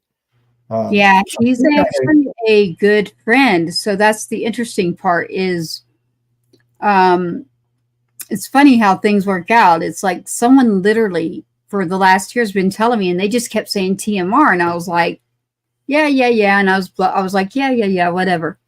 And then when I finally got into a situation where that person was where I was like, wait a minute, I know who you are. I usually go by his first name, but they were like, there's no way he's going to come on because he does his own. Like, they haven't gotten him on theirs. And they were like, not happy. They were mad at me. And I was like, hey, I don't know what to tell you, man. He's passionate about the voting and Trump and the election. And so if you want to talk politics, we can have him on. I'm going to try to send these to you. Yeah, I can send it to him. And he will be near me due to OPSEC, all kinds of things. I'm not going to say where, but obviously everybody knows I'm Central Standard Time, and they all think that I'm right around that Texas Austin area, and I'm not. Definitely not. So, but yeah, I will be seeing him soon. So,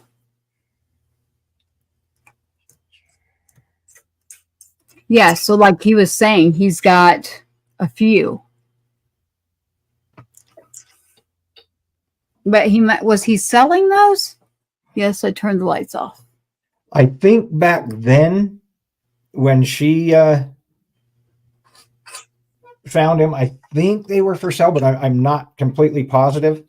Like I said, I can't remember what the heck was going on in 2022, but they're really cool. The Greatest Sacrifice. There's some other things written on them. Like I said, the praying hands and kind of peace and stuff down the sleeves, and then just having all the kids' last names on the shirt. Like that's really cool. Yeah. And he does have several songs that relate to Riley. So well, that's what he was saying. He's going to send us the songs. And then before I even knew all that, because I was like, wait a minute, we literally have been in the same circle. It's just that when I kept hearing TMR, I didn't register it. And we got to talking. I was like, wait a minute, I know exactly who you are because of not military and not that, but because of music and me being where I'm at. This person happens to be right. Not that far from me. And so it's interesting. It was like just immediately like, what the heck are you doing? And he's like, what the heck are you doing? And I'm like, well, I've been working on the dang, I don't know, I'm on my 10th campaign, but right now I'm focused on the election. He's like, yeah, have you looked to see what I'm doing? I'm like, no. Someone told me that I should, but I didn't put two and two together. I meant to ask him if he was in Pittsburgh because I was looking for him in Pittsburgh. I was looking for Sid too. I wasn't sure if Sid was going to be there or not. I never did see that big white hat, so I'm not sure if he was in Pittsburgh when I was there. He's usually at everything. So I have the actual video. I wonder if I have something loaded here. Let me look. The actual video of Trump talking to him. I think I tried to send it to you. You have an Android, don't you? I do. Mm-hmm. So I'd have to do it through, ironically, Messenger will load a large file, or I need to be able to change the file to an MP4. You need to quit changing this stuff. As I'm sitting here, literally, and we're on. Wow. Huh. So here's what we'll do. Don't leave, Jim. What is we're going to close up shop, everybody. Thank you for still listening. You got the After Dark special hours of the after show.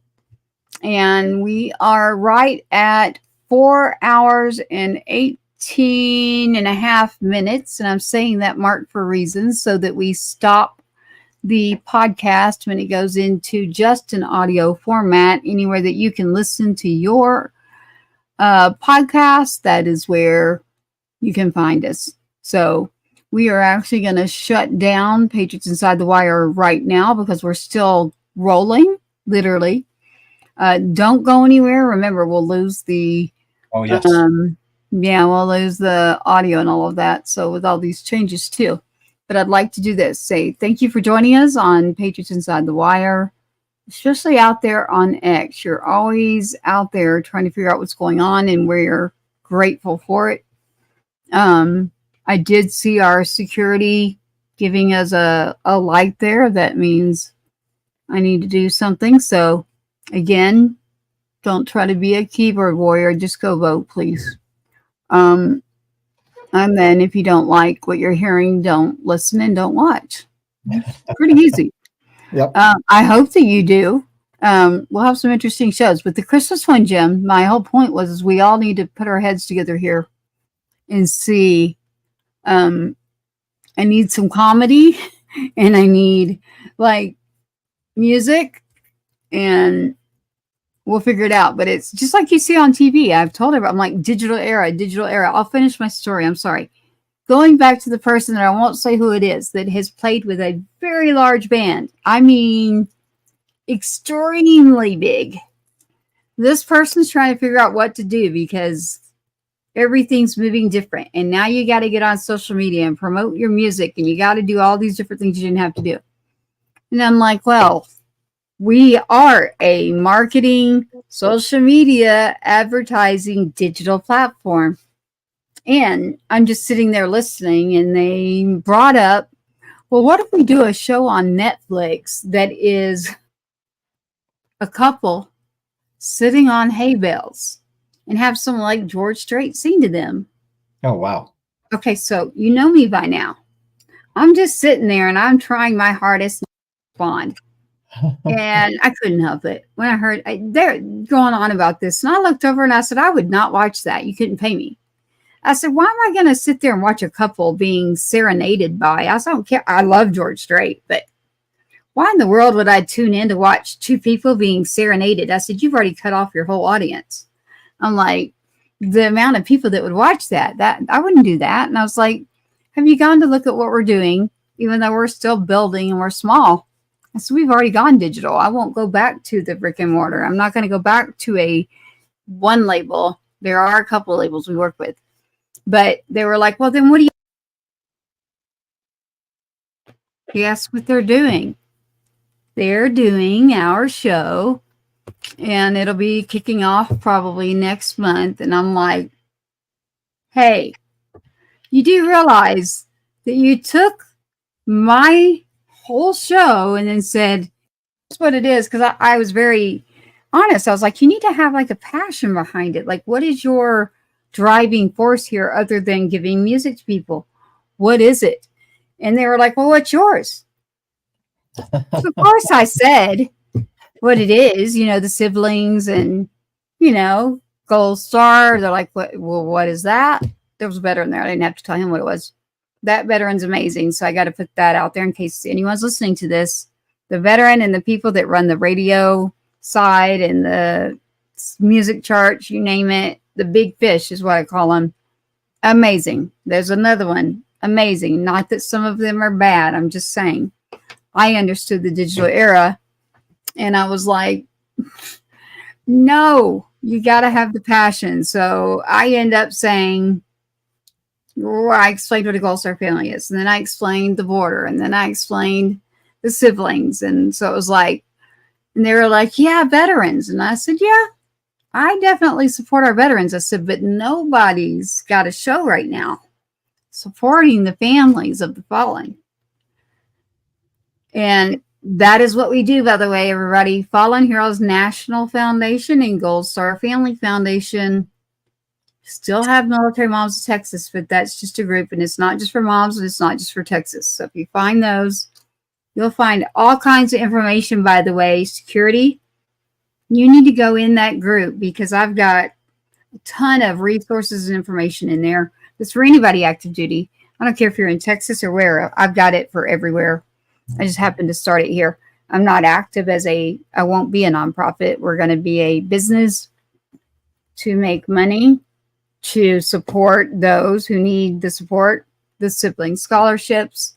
Well, they're going to do the show. And I'm like, what's it going to be called? They're just going to use their name. But I was like, man, I really want to tell you who it is, but I'm not because we're on air. But I was like, if it had been someone else, I would have.